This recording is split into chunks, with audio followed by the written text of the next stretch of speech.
ሰላም ጤና ይስጥልኝ አድማጭ ተመልካቾቻችን፣ ይህ በዘመድ ሳተላይት ቴሌቪዥን እና በፍኖተ አማራ ዩቲዩብ ቻናል የሚቀርበው የፍኖተ አማራ ዝግጅት ነው። የፍኖተ አማራ ዝግጅት አዘጋጅና አቅራቢ እኔ አንተነህ ገላይ ነኝ።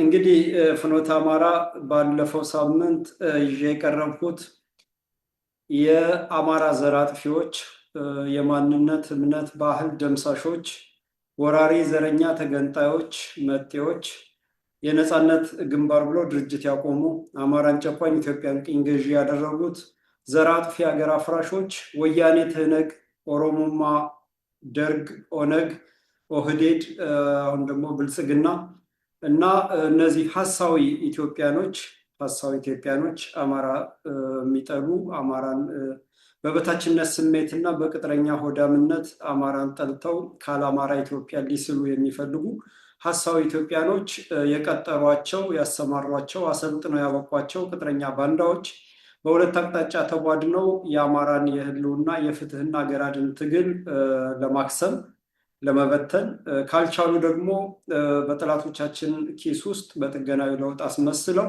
በጠላቶቻችን ኪስ ውስጥ ለመክተት የሚያደርጉትን ደፋ ቀና አሰራር ከየት መጡ እንዴት ተወለዱ የሚለውን እንደው ላለመርሳት ለማስታወስ ያህል ባለፈው ሳምንት አንድ ዝግጅት አቅርቤያለሁ።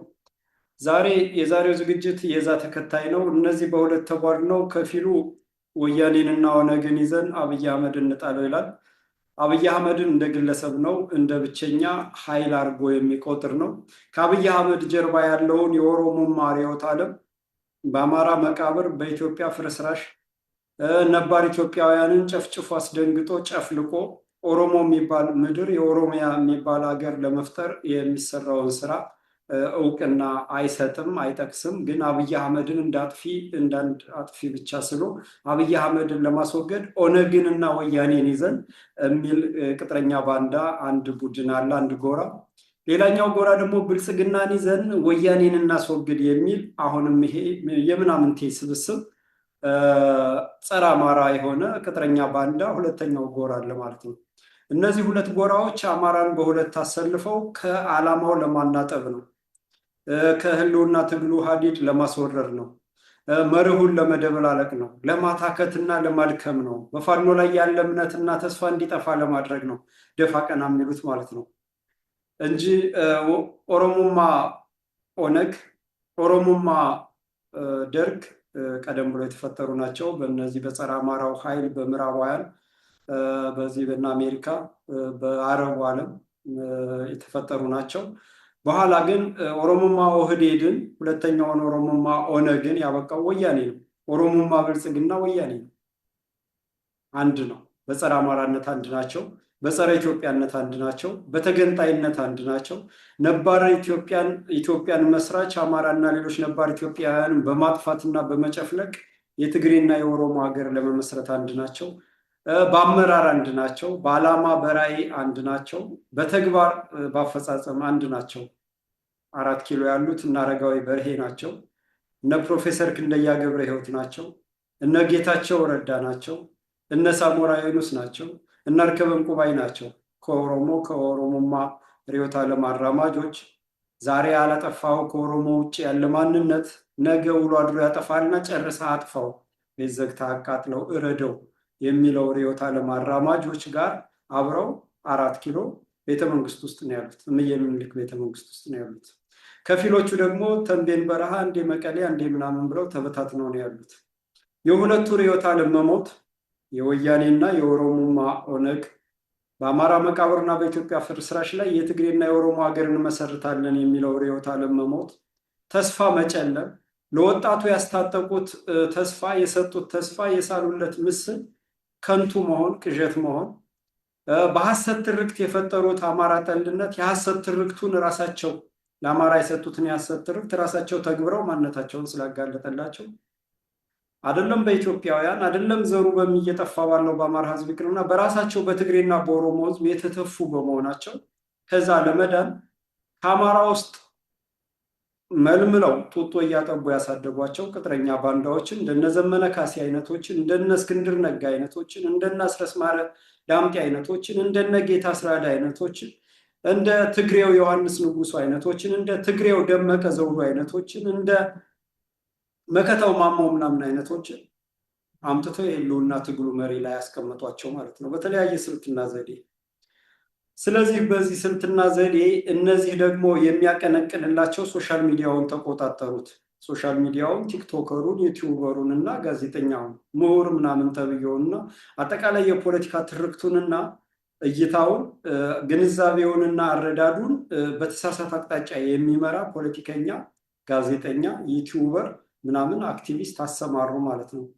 99% ይህን ከተቆጣጠሩ በኋላ መሬት ላይ ያለውን ትግል በባንዳዎች እንዲመራ ባንዳዎች ከፊት መጣው ድርጅት ብለው ካለ ጊዜው ካለ ወቅቱ ድርጅት ካልተፈጠረ ብለው መሪ ካልተፈጠረ ብለው ድርጅት ሲፈጠርና መሪ ሲመጣ እነዚህ ሰርጎ ገቦችና እንደ እስክንድር ነጋ አይነት ጸረ አማራ ሰርጎ ገብ እና እንደነ ዘመነ ካሴ፣ አስረስ ማረ ዳምጤ አይነት ቅጥረኛ ባንዳ ትግሉን እንዲቆጣጠሩትና እንዲመሩት ተደረገ ማለት ነው። ስለዚህ ይሄንን እንዲመሩት በማድረግ የመጨረሻ አማራን አርደው የመጨረሻ እድላቸውን ለመሞከር ወያኔ ትነግም ኦሮሞማ ኦነግም አዳዲስ ተውኔት እየሰሩ አዳዲስ አዳዲስ የፊልም የድራማ ድርሰት እየጻፉ እየተወኑ ይገኛሉ ማለት ነው። ስለዚህ ይሄ ትወና መሬት ላይ ካለው ጋርና ከጋዜጠኛው ከውጭ ካለው ከምን ጋር ተናቦ ሁለት ጎራ ፈጥሯል። አንደኛው እንዳልኳችሁ ወያኔና ኦነግን ይዘን አብይን እንጥላለን፣ አንደኛው ደግሞ ብልጽግናን ይዘን ወያኔን እንጥላለን የሚል ጎራ። ይሄንን የሚያቀነቅኑት ጸረ አማራዎች ናቸው፣ ቅጥረኛ ባንዳዎች ናቸው፣ አማራ ጠሎች ናቸው። ጸረ አማራዎች በአማራ ስም፣ አማራ ጠሎች በአማራ ስም ከሁለት የተወለዱ የቅማንት ኮሚቴ አባል የአገው ሸንጎ አባል የሆኑ ትላንትና አጥፊ የነበረ ማንነት ያላቸው ትላንትና ባንዳነታቸውን ሲመሰክሩ የነበሩ ትላንትና ሌላ ቦታ የነበሩ ዛሬ ደግሞ መጥተው ይህን እየተገለባበጡ የሚሰሩት ናቸው ማለት ነው። ስለዚህ ዛሬ የማቀርበው ዝግጅት የእነዚህን ጸረ አማራነት የባንዳ አሰራርና ስልትን ይመለከታል ማለት ነው። የባለፈው ውልደትና አመጣጣቸውን ነው። የአሁኑ ደግሞ የባንዳነት አሰራርና ስልታቸውን እመለከታለሁ፣ እንሄድበታለን ማለት ነው። የፍኖተ አማራ ዩቲዩብ ቻናልን ላይክ፣ ሰብስክራይብ እና ሼር በማድረግ ሁሉም እንዲሰማና ለጣፈንታው እንዲወስን ለህልውና ትግሉና ለሀገሩ ቀጣይነት ማድረግ ያለበትን እንዲያደርግ ኃላፊነቱ እንዲወጣ እንዲሁም የዘመድ ሳተላይት ቴሌቪዥን በኢትዮጵያ ምድር በሁሉም እንዲታይ ሁሉም ኢትዮጵያውያን እንዲያዩ እየተደረገበት ያለውን እንዲያውቅ ከዚህ ከትርኪ ምርኪ አየሩን ከሞላው ፕሮፓጋንዳ፣ ጩኸት፣ ሁከት፣ ከንቱ ፕሮፓጋንዳ፣ አጥፊ ፕሮፓጋንዳ፣ የተልኮ ፕሮፓጋንዳ ራሱን ቆም አድርጎ እውነታው የት ነው ያለ? እውን መሬት ላይ ያለውና ይሄ የሚባለው አንድ ነው ወይ? ትላንትና ምን የነበሩ ናቸው ዛሬ ምን እያሉ ያሉት? እና ወያኔ የላከው እነ ትንግርቱ ገብረ ጻዲቅ በጸረ አማራነት ተመልምሎ በጸረ አማራነት አድጎ አማራን የማያውቅ አማራን ምድር እንኳን በደንብ አኗኗርና ባህል እንኳን የማያውቅ የነ ፕሮፌሰር ክንደያ ገብረ ሕይወት ሪፖርት አቅራቢ ዛሬ አማራ ሆኖ እየበጠበጠ ወያኔን ይዘን ምናምን የሚባለው ሁሉ ከየት የመጣ ነው? ከየት የመጣ ነው? እያንዳንዱ የት ነበር ትላንትና ነው። ትላንትና አማራ ሲታረድ ለምሳሌ ትንግርቱን ስሙን ስላነሳሁት ልቀጥል። ጅጅጋ ላይ አብዲሌ ማለት ወያኔ ነው። እነ ጀነራል አብርሃ ኳርተር የሚሉት የሞተው እነሱ የሚመሩት የሶማሌን ህዝብ እየገደለ እየጨፈጨፈ ሀብት ንብረት እየዘረፈ ለወያኔ እጅ እግር አይን ሁሉን ነገር ሆኖ ሲሰራ የነበረው አብዲሌ ወያኔን ያስደሰተ መስሎት ጅጅጋ ላይ አማራን ሲጨፈጭፍ ቤተክርስቲያን ሲያወድም ትንግርቱ ገብረ ጻዲቅ በነ ፕሮፌሰር ክንደያ ገብረ ሕይወት የመቀሌ ዩኒቨርሲቲ ፕሬዚዳንት የነበረው በኋላ ከደብረ ጽዮን ጋር ተንቤን በረሃ የነበረው አሁን 4 ኪሎ ያለውና የኦሮሞም አማካሪ የሆነው ዋናው መንግስት ከጀርባ ያለው መንግስት አካል የሆነው ትንግርቱ ገብረ ጻዲቅ ጅጅጋ ዩኒቨርሲቲ ዲፓርትመንት ሄድ እንዲሆን ያስደረገ ነው። እና በዛን ወቅት እንግርት ወጥቶ አብዲሌ ሲያሞካሽ የነበረ ነው፣ ያ ሁሉ ቤተክርስቲያን ሲቃጠል ማለት ነው። እና እንዲህ አይነት ሞላጫ አጭበርባሪ ባንዳ ዛሬ ላይ አማራ አማራ ነኝ ይላል ማለት ነው። ይሄ አማራን መናቅ ነው። ይሄ ከባንዳነቱ በተጨማሪ ባንዳነቱን ደብቆ አማራ ነኝ ብሎ መቅረቡ በራሱ አንድ ወንጀል ነው ማለት ነው። እና የእነዚህን አሰራርና ስልት እንመለከታለን ማለት ነው። እንግዲህ ወደ ስልታቸው ከመግባታቸው በፊት ወያኔ የሚሉት ወያኔና ኦነግን ይዘን አብይ አህመድ እናስወግዳለን የሚሉት እነ ዘመነ ካሴ እና አስረስ ማረ ዳምጤ ዋናው የሴራው ሁሉ አጠንጣኝና ከአሜሪካኖችም ከስለላ ድርጅት ከእንግሊዞችም ከአውሮፓውያኖችም ከምን ጋር ግንኙነት ሰንሰለት የተዘረጋለት አስረስ ማረ ዳምጤ ነው። ዘመነ ካሴ አሳማ ነው በል የተባለውን የሚል ሆዳም አስመሳይ ባንዳ ነው። አምኖ ወዶ ገብ ባንዳ ነው። አታላይ አይኑን አፍጥጦ ሞኝ መስሎ ምናምን ህዝብ የሚያታልል ባንዳ ነው። ኤርትራ በረሃ ሲላክ ዘማች መስሎ የሄደ ሻቢያ ሲመለምለው እና ሲመልሰው ዘማች መስሎ ምናምን የሚያወራ የሚያጭበረብር የማይጨበጥ በአማርኛ በረከት ስምኦን ባሰለጠኑት ስልት መሰረት በአማርኛ ክሮባት እየሰራ ሰው የሚያሳስት የሚያደናግር ቅጥረኛ ባንዳ ነው። ዛሬ ጭራሽ የሻቢያም የወያኔም የምናምን መሪ ነው ተብሎ በዚህ ልክ አማራን ንቆ በዚህ ልክ ምን ታመጣላችሁ ብሎ እየተወነ ያለ ባንዳ ነው። በእርግጥ ነገ በአንገቱ ገመድ የሚጠልቅ ሰው ነው እና እነ ዘመነ ካሴ እና አስረስ ማረ ዳምጤ እነ ጌታ አስራደ አሁን በቅርብ ባንዳነቱ የተዋወቀው ዝምተኛ እየተባለ ዝምተኛው እየተባለ የኖረው ሀብቴ ወልዴ አሁን የእነዚህ ቡድን አባል ነው ጎንደር ላይ። በነገራችን ላይ አሁንም በአመራር ላይ ሆኖ ዝምታን የሚመርጥ በአመራር ላይ ሆኖ ህዝብ ሲያልቅ ፋኖ ሲደበደብ የአመራርነት ብቃቱን የአመራርነት ኃላፊነቱን የማይወጣ ከባንዳዎችና ከቅጥረኞች ሲመጡ ግን ሂዶ አብሮ የሚቀመጥ ከሆነ ባንዳ ነው። በዚህ ለምሳሌ ደሳለኝ የሸዋው ሊጠረጠር ይገባል በደንብ አድርጎ። ትክክል ከሆነም ትክክለኛና መጠርጠሩን ሊደግፍ ይገባል። ትክክል ካልሆነ ግን ሊጠረጠር ይገባል። ሀብቴ ወልዴ ደሳለኝ ሲያስብ ሸዋ የሚያደርገውን ሀብቴ ወልዴ ሲያደርግ ነበር። አመራርነት በሚጠይቅበት ወቅት አፉን ይዘጋል። ቀውስ በሚፈጠርበት ወቅት አፉን ይዘጋል። ህዝቡ የመሪ ያለ በሚልበት ወቅት ይጠፋል። ግን ቅጥረኛ ባንዳዎችና ጠላቶቻችን በሚተውኑት ድራማ ግን እግሩ እስኪላጥ እየሄደ አብሮ ከአራጆች ጋር ከቅጥረኞች ጋር ከባንዳዎች ጋር ፎቶ ይነሳል። የእነሱን ጨዋታ ያሳልጣል። ትክክለኛው ትግል ግን መሬት ላይ የሚገደለው የሚሳደደው የሚራበው የሚጣባው ግን የመሪ ያለህ ሲል ድራሹ ይጠፋል ማለት ነው። ይሄ ባንዳነት ምልክት ነው። ቀድሞ መታወቅ አለበት። ምንም ከዚህ በኋላ ምንም የሚቀር የለም። ይሄ ይሉኝታ ምናምን የሚባል ነገር የለም። መሪ ነኝ ካለ መሪ መሆን አለበት። ራሱን መጠበቅ አለበት። ከባንዳ ራሱን ማራቅ አለበት። ዙሪያውን መጠንቀቅ አለበት። ከዛ በኋላ ትክክለኛ አመራር መስጠት አለበት። ካልቻለ የሚችል እንዲመጣ ማመቻቸት አለበት። እኔ ሞከርኩ አልቻልኩም፣ ግን ከኔ ቢሆን ከኔ የተሻለ ይሰራል ብሎ ማድረግ አለበት። ኃላፊነትን መወጣት እንደዚህ ነው እንጂ እሱ ዝምተኛ ነው ምናምን እየተባለ ትግል ማስበላት ያንን ሁሉ ማስጨረስ አይቻልም። ምክንያቱም አሜሪካም ሲአይኤም ወያኔም ኦሮሞማም ሌሎች ጸረ አማራ ኃይሎችን በሙሉ ያጠኑት ዘር እየቆጠሩ ነው። ሸዋ ላይ ያኖረ ትግሬ ከ4 ከ5 ዓመት ከ40 ዓመት ከ50 ዓመት ከ60 ዓመት በፊት መጥቶ ሸዋ ላይ የነበረ ትግሬ ፈልገው አጥንተው ነው አማራ አስመስለው የሚያመጡት። ሌላ ቦታ የተወለደ ኦሮሞን ፈልገው አጥንተው ነው አማራ አስመስለው የሚያመጡት። ብአዴን ሲያወቅሩት በእንደዛ ነው። አሁንም ፋኖና የህልውና ትግሉ አመራር ላይ የሚመጡ ሰዎች በዚህ ልክ እየተጠኑ ነው የመጡት። ስለዚህ አይናችንን መግለጥ አለብን እንደ አማራ ማለት ነው። እና እነዚህ አካላት እነ ዘመነ ካሴ እና አስረስ ማረ ዳምጤ የሚዘውሩት ወያኔንና ኦነግን ይዘን ስብሐት ነጋን ጃልመሮን እና ጀዋርን ይዘን አማራን ያረደውን አማራን የጨፈጨፈውን አማራን በሉት ያሉትን እንደ ሲጋራ ጭሰነዋል ያሉትን በተላላፊ በሽታ የጨረሱንን በአምካይ ክትባት የከተውንን እህቶቻችን ለአቅመ ሔዋን ሲደርሱ ወደ አረብ ሀገር እያጋዙ ነሁልለው እንዲቀሩ እንዲሞቱ እንዲሳደዱ እንዲያብዱ ያስደረጉትን የትግል አጋር አድርገው አንድ ግለሰብ የጭራቁ ዓለም የወከለውን አንድ ጭራቅ እንጥላለን አሉ። ያውም ጭራቁ የሚመራበትን ርዕዮተ ዓለም አይናገሩም።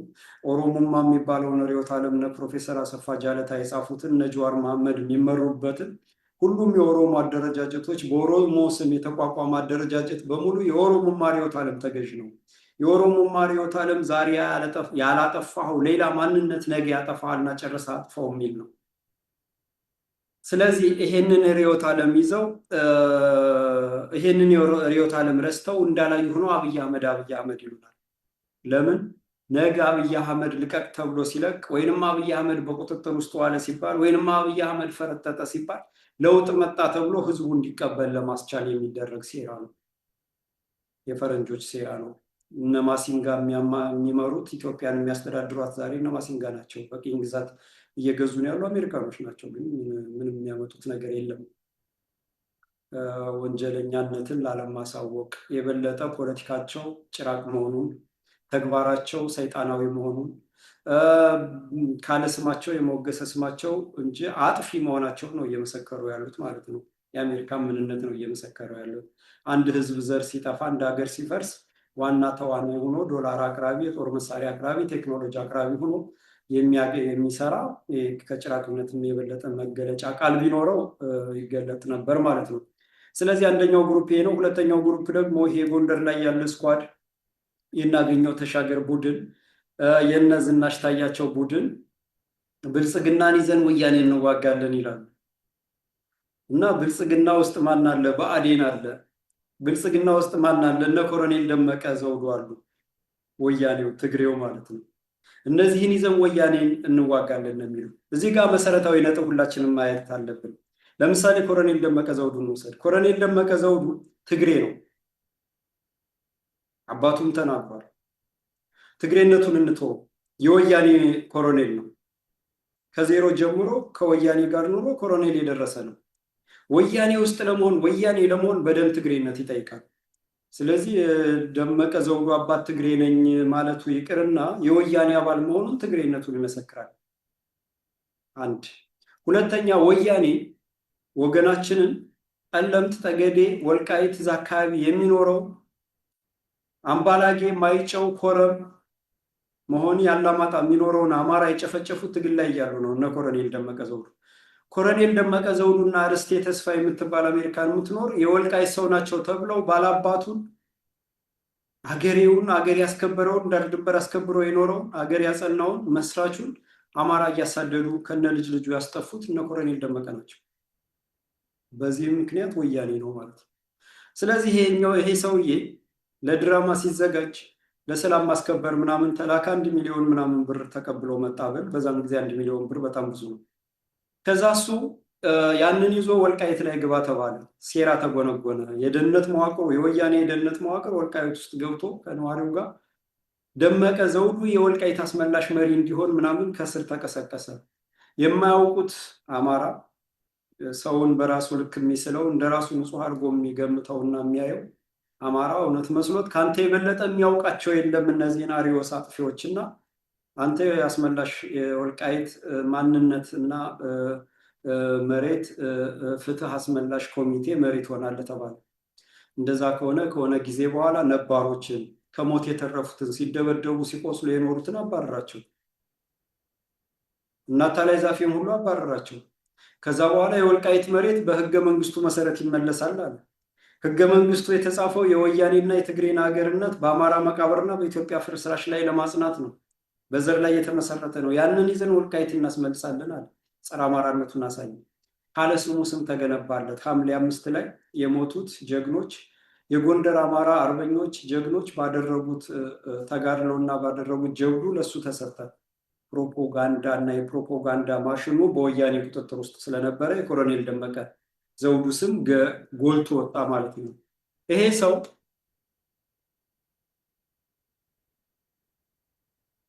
ሰው ብልጽግና ሆነ። ወያኔ ከሆነ የወያኔ ደጋፊ ከሆነ በቀጥታ ትግሬነቱ ሲደመር የነበረበት ሲደመር ያለፈ ወንጀሉ ሲደመር በ1974 በ1975 በ1976 77 78 የወልቃይት የጠገዴ የጠለምት አማራ ሲጨፈጨፍ አስፈጻሚ የነበረ መሆኑ ስለሚታወቅ ወያኔ ከሆነ ማንነቱ ሊታወቅ ነው። ስለዚህ አሰላለፉን ቀየረ። ማን? ብልጽግና ሆነ። ብልጽግና ሆኖ ምንድን ነው ያደረገ? ወልቃይት ራሱን የቻለ ይሆናል ነው ያለ። የወልቃይትን ሰው ምንድን ነው ያለው? አማራ ትግሬን አስወጥታችሁ አማራ ሊወራችሁ ነው ያለ። ከአማራ መነጠል ስራ ገባ። ባለፉት 6-7 ዓመታት ውስጥ ከትግሬ ሌባ አጭበርባሪ የኮንትሮባንድ ነጋዴዎች ጋር ወርቅ እያወጣ ሲሸጥ የጦር መሳሪያ ሲደልል የነበረ ከትግሬዎች ጋር ሆኖ የታወቀ ነው። ፋኖን ሲያስጠላ ስም ሲያጠለሽ የነበረ ነው። 2-3 ከኤርትራውያኖች ጋር የተቀያየመ ነው። በዚህ በኮንትሮባንድ ንግድ በወርቁ በምኑ ባያያዙ ማለት ነው። ይሄ ሰውዬ ዛሬ አስተላለፉ ከብልጽግና ጋር ከባዴን ጋር ሆኖ ወያኔን የሚከስ ነው የሚቃወም ነው። ያዙልኝ አንደኛው። ሁለተኛ አገኘው ተሻገር፣ ዝናሽ ታያቸው ምናምን የተመሰረቱት በወያኔ ነው። የብአዴን ምስረታ ቁልፉ ያለው ወያኔ እጅ ላይ ነው። ብአዴንን ያዋቀረው መሰረቱን የሚያውቀው መሰረቱን መምታትና ማጥፋት የሚችለው መሰረቱን ይዞ ማጽናትና ማቆየት የሚችለው ወያኔ ነው። ቁልፉ ያለው ወያኔ ጋር ነው። ስለዚህ ብአዴንን ይዞ እነደመቀ ዘውዱን ይዞ ከብልጽግና ጋር ሆኜ ወያኔን እዋጋለሁ ማለት ወያኔነት ነው፣ በራሱ ስልት ነው፣ ማጭበርበሪያ ነው። ለምን? ብልጽግና ራሱ ወያኔ ነው። ብልጽግና ስሙን ይቀይር እንጂ ኦነግ ነው። የኦሮሞ ነፃነት ግንባር ከትግሬ ነፃነት ግንባር ጋር በዓላማ የሚጋራ በስትራቴጂ አንድ የሆነ በጸረ አማራነት አንድ የሆነ በተገንጣይነት አንድ የሆነ በወራሪነት አንድ የሆነ ነባር ማንነት ደምሳሽ አንድ የሆነ የኢትዮጵያን ሰንደቅ ዓላማ አጥፊ አንድ የሆነ የኢትዮጵያ ኦርቶዶክስ ተዋሕዶ ቤተክርስቲያንን አጥፊ አንድ የሆነ ነባሩን የእስልምና እምነት አጥፊ አንድ የሆነ ሁለቱም አማራን ዘር ያጠፉ ሁለቱም ኢትዮጵያን አፍርሰው ለመሸጥ የሚተጉ በአማራ መቃብር በኢትዮጵያ ፍርስራሽ ላይ የትግሬና የኦሮሞ ሀገር ለመስራት የሚሰሩ ናቸው ሁለቱ ድርጅቶች። ስለዚህ ህዝቡን ለማታለል የተለያዩ መሰሉ ማለት ነው። ምክንያቱም አንድ አማራን አጥፍቶ ኢትዮጵያን አፍርሶ ሀገር ለማድረግ በጣም ብዙ ዋጋ ያስከፍላል። የትግሬ ህዝብ እንደ ህዝብ አንድ 3/4 ሊያልቅ ይችላል። 75% ሊያልቅ ይችላል። ይህን ፕሮጀክቱን ለማድረግ የኦሮሞ ህዝብ 80% ሊያልቅ ይችላል። ካለው የኦሮሞ ህዝብ 80% ሊያልቅ ይችላል። ለምን ዝም ብሎ አይመጣም እንዲህ አይነት ነገር? ስለዚህ ያ እንደዛ ሆኖ ትልቁ ዓላማ የኢትዮጵያ መፍረስ ነው፣ የአማራ መጥፋት ነው። ለማን ጥቅም? ለኦሮሞ ህዝብ ጥቅም አይደለም፣ ለትግሬ ህዝብ ጥቅም አይደለም፣ ለምዕራባውያን፣ ለጭራቁ ዓለም፣ ለኢምፔሪያሊስቱ፣ ለካፒታሊስቱ ዓለም የተፈጥሮ ሀብት ለመዝረፍ ለማደክየት ይሄ ደም ጠጭ የሆነው ዓለም ማለት ነው። ሌላውን በማቁሰል በማድማት በመግደል አገር በማፍረስ ሀብት የሚዘርፍ ማለት ነው። ጭራቅ የሆነ ማለት ነው።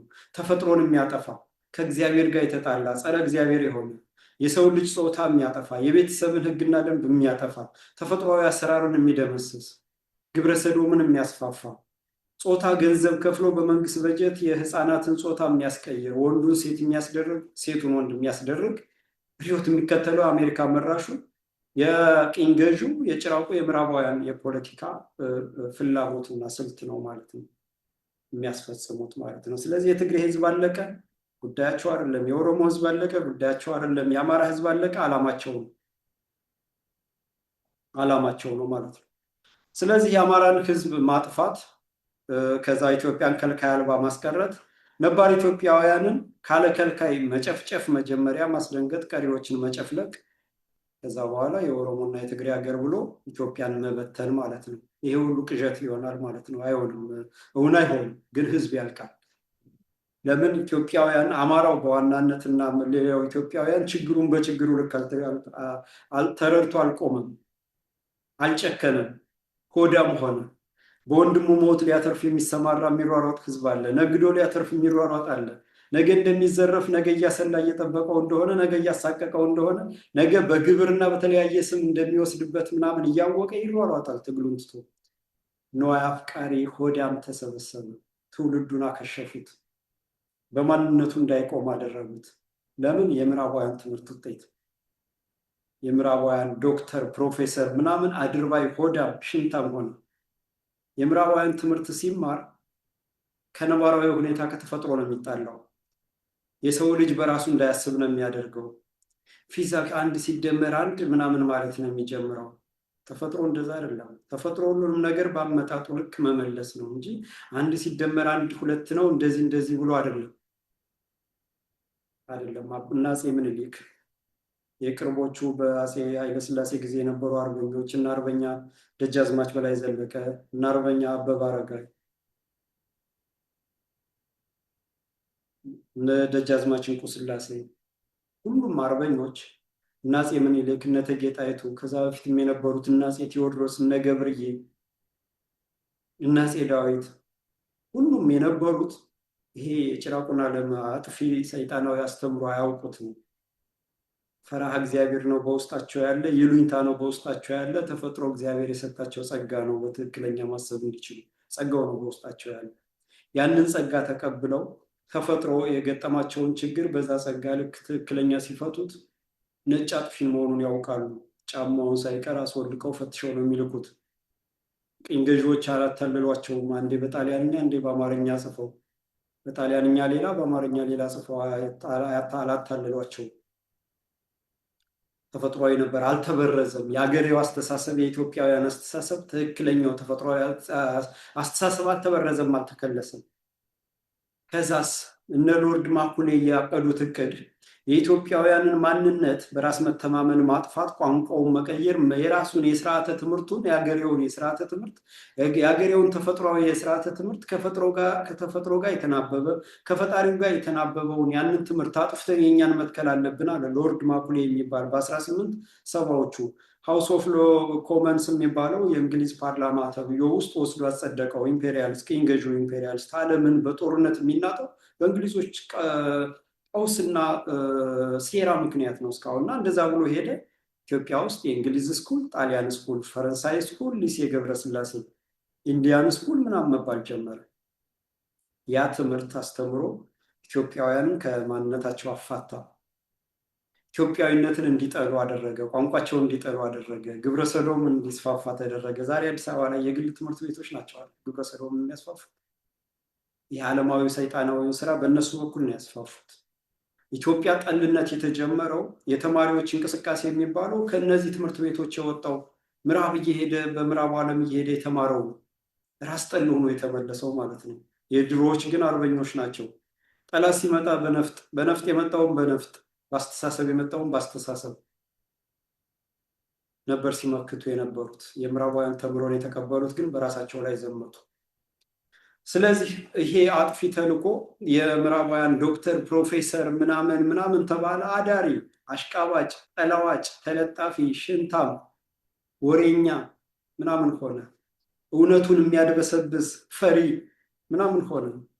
ስለዚህ መማር፣ ፕሮፌሰር መሆን መደንዘዝ፣ ፕሮፌሰር መሆን ሆዳም መሆን፣ ፕሮፌሰር መሆን ዝም ብሎ በቃ ይሄን አስሮ ምን ብሎ እንደዚህ ዶክተር ምናምን መባል ወራዳነት ሆነ ማለት ነው። ሐቁ ይሄ የምዕራባውያን ትምህርት መማር ራስን መጣል፣ አገርን መክዳት፣ ህዝብን መክዳት ሆነ ማለት ነው ትርጉሙ። ለምን? በምዕራባውያን ትምህርት ተምሮ ለአገሩ ተቆርቋሪ የሆነ ጥቂት ነው። 1 2 3 በመቶ ልብ በ100% የምመሰክርለት ዶክተር ደብሩ ነጋሽን ነው። እንደወረደች አንድ ድርጊት ሳይኩላት ሳይቀምማት ጨው ቅመማ ቅመም ሳይጨምርባት እንደወረደች እንደተፈጠረች ሳይጨምር ሳይቀንስ የሚናገር ታሪክም በልኩና በሆነው ልክ የሚመሰክር ፍርሃት የሌለበት ማድበስበስ አያውቅ ካለ ምክንያት ሰውን የማይወነጅል አጥፊን የማይለማመጥ ዶክተር ደብሩ ነጋሽን ብቻ ነው የማውቀው። ሌሎች ጥቂቶች አሉ፣ 100% አይደርሱ በ100% ደረጃ። እና ይሄንን የአዘሉት አስተምሮ የምዕራባውያንን ችግር በእንደዚህ መፍታት አይቻልም ማለት ነው። ስለዚህ ወደ ነጥቡ ስመለስ ሁለተኛው ጎራ ብልጽግናን ይዤ የሚለው ብልጽግና ወያኔ ነው ራሱ። እነ አጋሮቹ እነ ደመቀ ዘውዱ ወያኔዎች ናቸው። እስክንድር ነጋ ሚስቱ ወያኔ ናት፣ እሱም ወያኔ ነው። እሱም ጸረ አማራ ነው። እስክንድር ነጋም ጸረ አማራ ነው። ከወያኔ የበለጠ ጸረ አማራ ነው። ለምን? ምንድነው ጸረ አማራ ያደረገው እስክንድር ነጋ ነው? አንደኛው አማራ የሚባል የለም የሚል እምነት በአደባባይ በጠላቶቻችን ሚዲያ በመጤ በወራሪዎች በኦሮሞማ ሚዲያ ላይ ቀርቦ ሲተናገረ፣ አማራ በአጥንቱና በደሙ የሰራትን ኢትዮጵያ እየሞተ እየደማ እየቆሰለ አስከብሮ ያቆያትን ኢትዮጵያ አማራ ኢትዮጵያን ሰርቻለሁ የሚል ስህተት ነው። አማርኛ ቋንቋ ራሱ የትላንትና ነው። እንኳን አማራ የሚባል ህዝብ ሊኖር ብሎ ዘር ማጥፋት ወንጀል ነው። ይሄ ንግግር በራሱ የዘር ማጥፋት ወንጀል ነው። ይህን የተናገረ ነው። አንደኛ።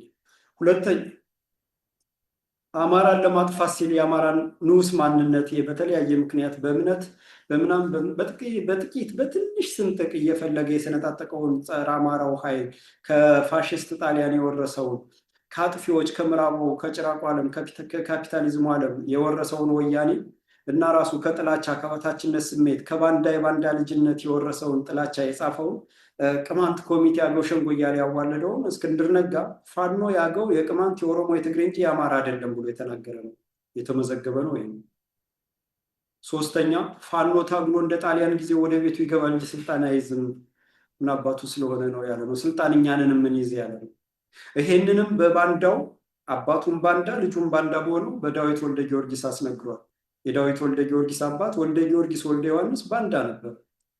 ሙሶሎኒ ግጥም የገጠመ አርበኞችን ያስገደለ ኢትዮጵያ ፀሐይ ወጣላት ያለ ኢትዮጵያ በቅኝ ግዛት በፋሽስት ጣሊያን ቁጥጥር ውስጥ ስትወድቅ ፀሐይ ወጣላት ያለ ብርሃንና ሰላም የነበረውን ጋዜጣ አዲስ ዘመን ብሎ ለጣሊያኖች ግጥም የገጠመ በሰማይ ቢሄዱ እንትን አይላቸው፣ በምድር ቢሄዱ ሾህ አይወጋቸው፣ በውሃ ቢሄዱ አሳ አይናገራቸው፣ እነዚህ አይነት ሰዎች እንደው እንደ ኢየሱስ አድርጎ የፈጠራቸው እያለ ለሙሶሎኒ ግጥም የገጠመ ነው። የዳዊት አባት ብዙ አርበኞችን ያስገደለ ነው።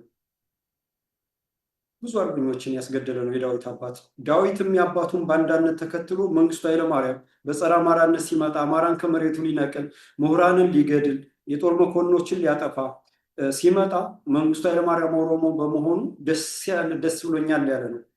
ያስተማሩት ጃንሆይ በሐረር የጦር አካዳሚ ያስተማሩት፣ አዲስ አበባ ዩኒቨርሲቲ ኃይለስላሴ ዩኒቨርሲቲ በሚባልበት ወቅት ህግ ያስተማሩት፣ በኋላም ወደ አሜሪካን ኮሎምቢያ ልከው ህግ እንዲማር ያደረጉት ሽንት ቤት ሲቀበሩ አጨብጭቦ ያስቀበረ ነው።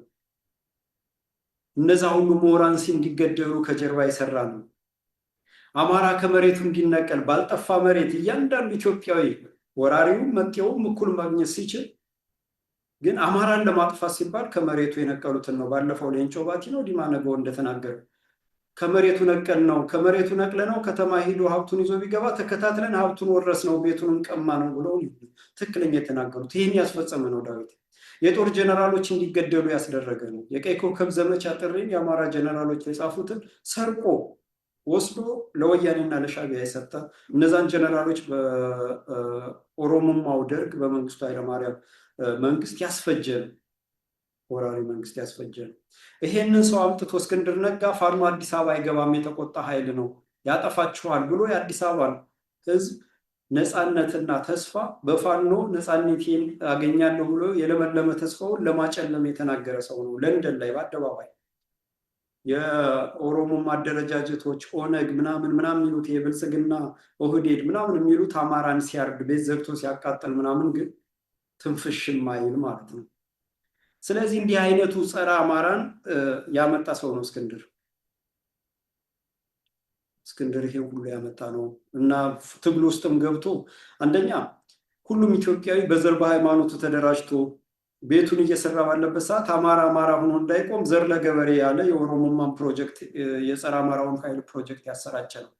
ሁለተኛ አዲስ አበባ ነባሩ ህዝብ እየተነቀለ ከኦሮሞ እየመጣ አዲስ አበባን እየወረረና እየሰፈረ አዲስ አበባ ለአዲስ አበባ የሚለውን ፕሮጀክት የተናገረ ነው። ምክንያቱም ነባሩ ከተነቀለ በኋላ የኦሮሞ ህዝብ ከሰፈረባት በኋላ ነዋሪ የሚሆነው ኦሮሞ ነው። ስለዚህ አዲስ አበባ ለአዲስ አበባ ካለ አዲስ አበባ ማን ነው? ኦሮሞ ነው። ስለዚህ አዲስ አበባ ለኦሮሞ ነች የሚለውን ጽንሰ ሀሳብ ሰው ውስጥ እንዲገባ አዲስ አበባ ለአዲስ አበባ ብሎ ይህ አሁን ኡጋንዳ ምናምን ያለ የእሱ ቅጥረኛ ባንዳ ተመሳሳይ ስንታየው ቸኮል የሚሉት ከነሱ ጋር ሆኖ አዲስ አበባ ለአዲስ አበባ ያለ ነው።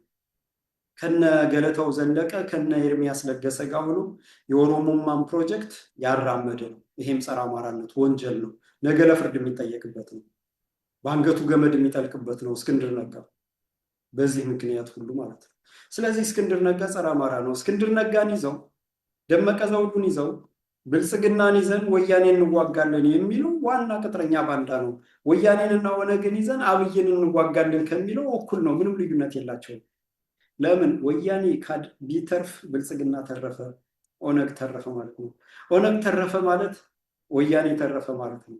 ስለዚህ በዚህ ሂሳብ ውስጥ አማራ የትግል መርሁ እንዲጠፋ ጠላቱን የሚታገለውን ጠላት የትግል አጋር አድርገው ድብልቅልቅ ማውጣት ነው የሚሰሩ። አሁን ዛሬ ላይ አስረስ ዘመነ እንደዚህ ብሎ ቱሪን አፋ ሲጨነቅ ጠብ የሚል ነገር የለውም። ይሄ ፕሮፓጋንዳ በዚህ ፕሮፓጋንዳ የሚነዳ በዚህ ፕሮፓጋንዳ የሚያጨበጭብ አማራ ካለ ቢጠፋም እንዲህ አይነቱ መልካም ነው። እየተለቀመ ሁሉ ቢጠፋ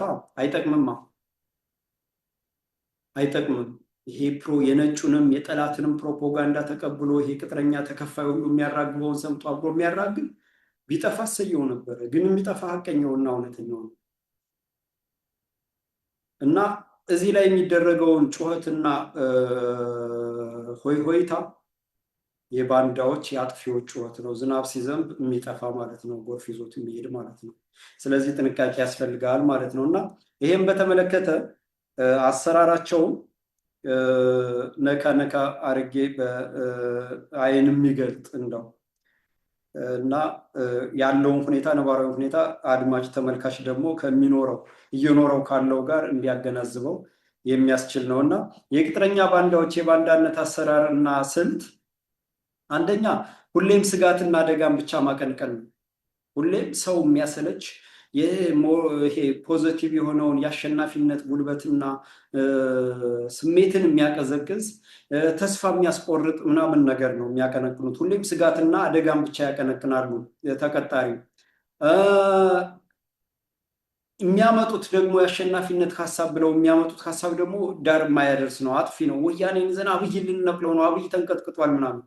አብይማ ቢሞትም ትን ብሎት ቢሞትም አንድ ግለሰብ 1 ሚሊዮን አብይ መቀየር ይችላል። ይሄ ስርዓት ጭራቅ የሆነ የጭራቁ ዓለም የተከለው እና አሜሪካ የተከሉት ስርዓት እስካለ ድረስ 50 ደብረ ጽዮን፣ 50 አስረስ ማረዳም፣ 50 ዘመነ ካሴ፣ 50 እስክንድር ነጋ፣ 50 አብይ አህመድ መፍጠር ይችላል።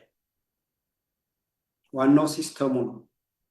ሲስተሙ ተተክሏል። ሲስተሙ ስርዓቱ ይሄ አፓርታይድ አገዛዙ የመጤ የወራሪ የዘረኛ የተገንጣዮች አሰራር ተተክሏል። የአሰራር ከስር እንዳይነቀል ነው አሁን አስረስ ማረ ዳምጤ ሩጫቸው። የአሜሪካ ፍላጎት አማራ ካሸነፈ፣ የምዕራባውያን ፍላጎት አማራ በአሸናፊነት ስልጣን እንዳይዝ ነው። በቃ ሀቁና እውነቱ ይሄ ነው። ይሄን ልንገነዘብ ይገባል። አማራ ካሸነፈ እና ስልጣኑን ከያዘ የኢትዮጵያ ልዕልና ይመጣል፣ የኢትዮጵያውን ነፃነት ይመጣል። ስለዚህ አጥፊውን ኃይል የአሜሪካንንም የአውሮፓንም የወያኔን የኦሮሞማን አጥፊነት ግልጽ አድርጎ ይታያል። ለምን? ፍትህና ነፃነት ለሁሉም እኩል ስለሚደርስ፣ ሰላምና ደህንነት ኢትዮጵያ ውስጥ ስለሚሰፍን፣ የኢትዮጵያ ሉዓላዊነት ስለሚከበር ማለት ነው። ስለዚህ አማራ ካሸነፈ የአሜሪካንም ሆነ የምዕራባውያን አጥፊ ጭራቅነት መርህ አይቀበልም። በመከባበር በኩል ጥቅም ላይ ነው የሚሆነው። ያንን ሀሳብ ሊገዙት ይገደዳሉ።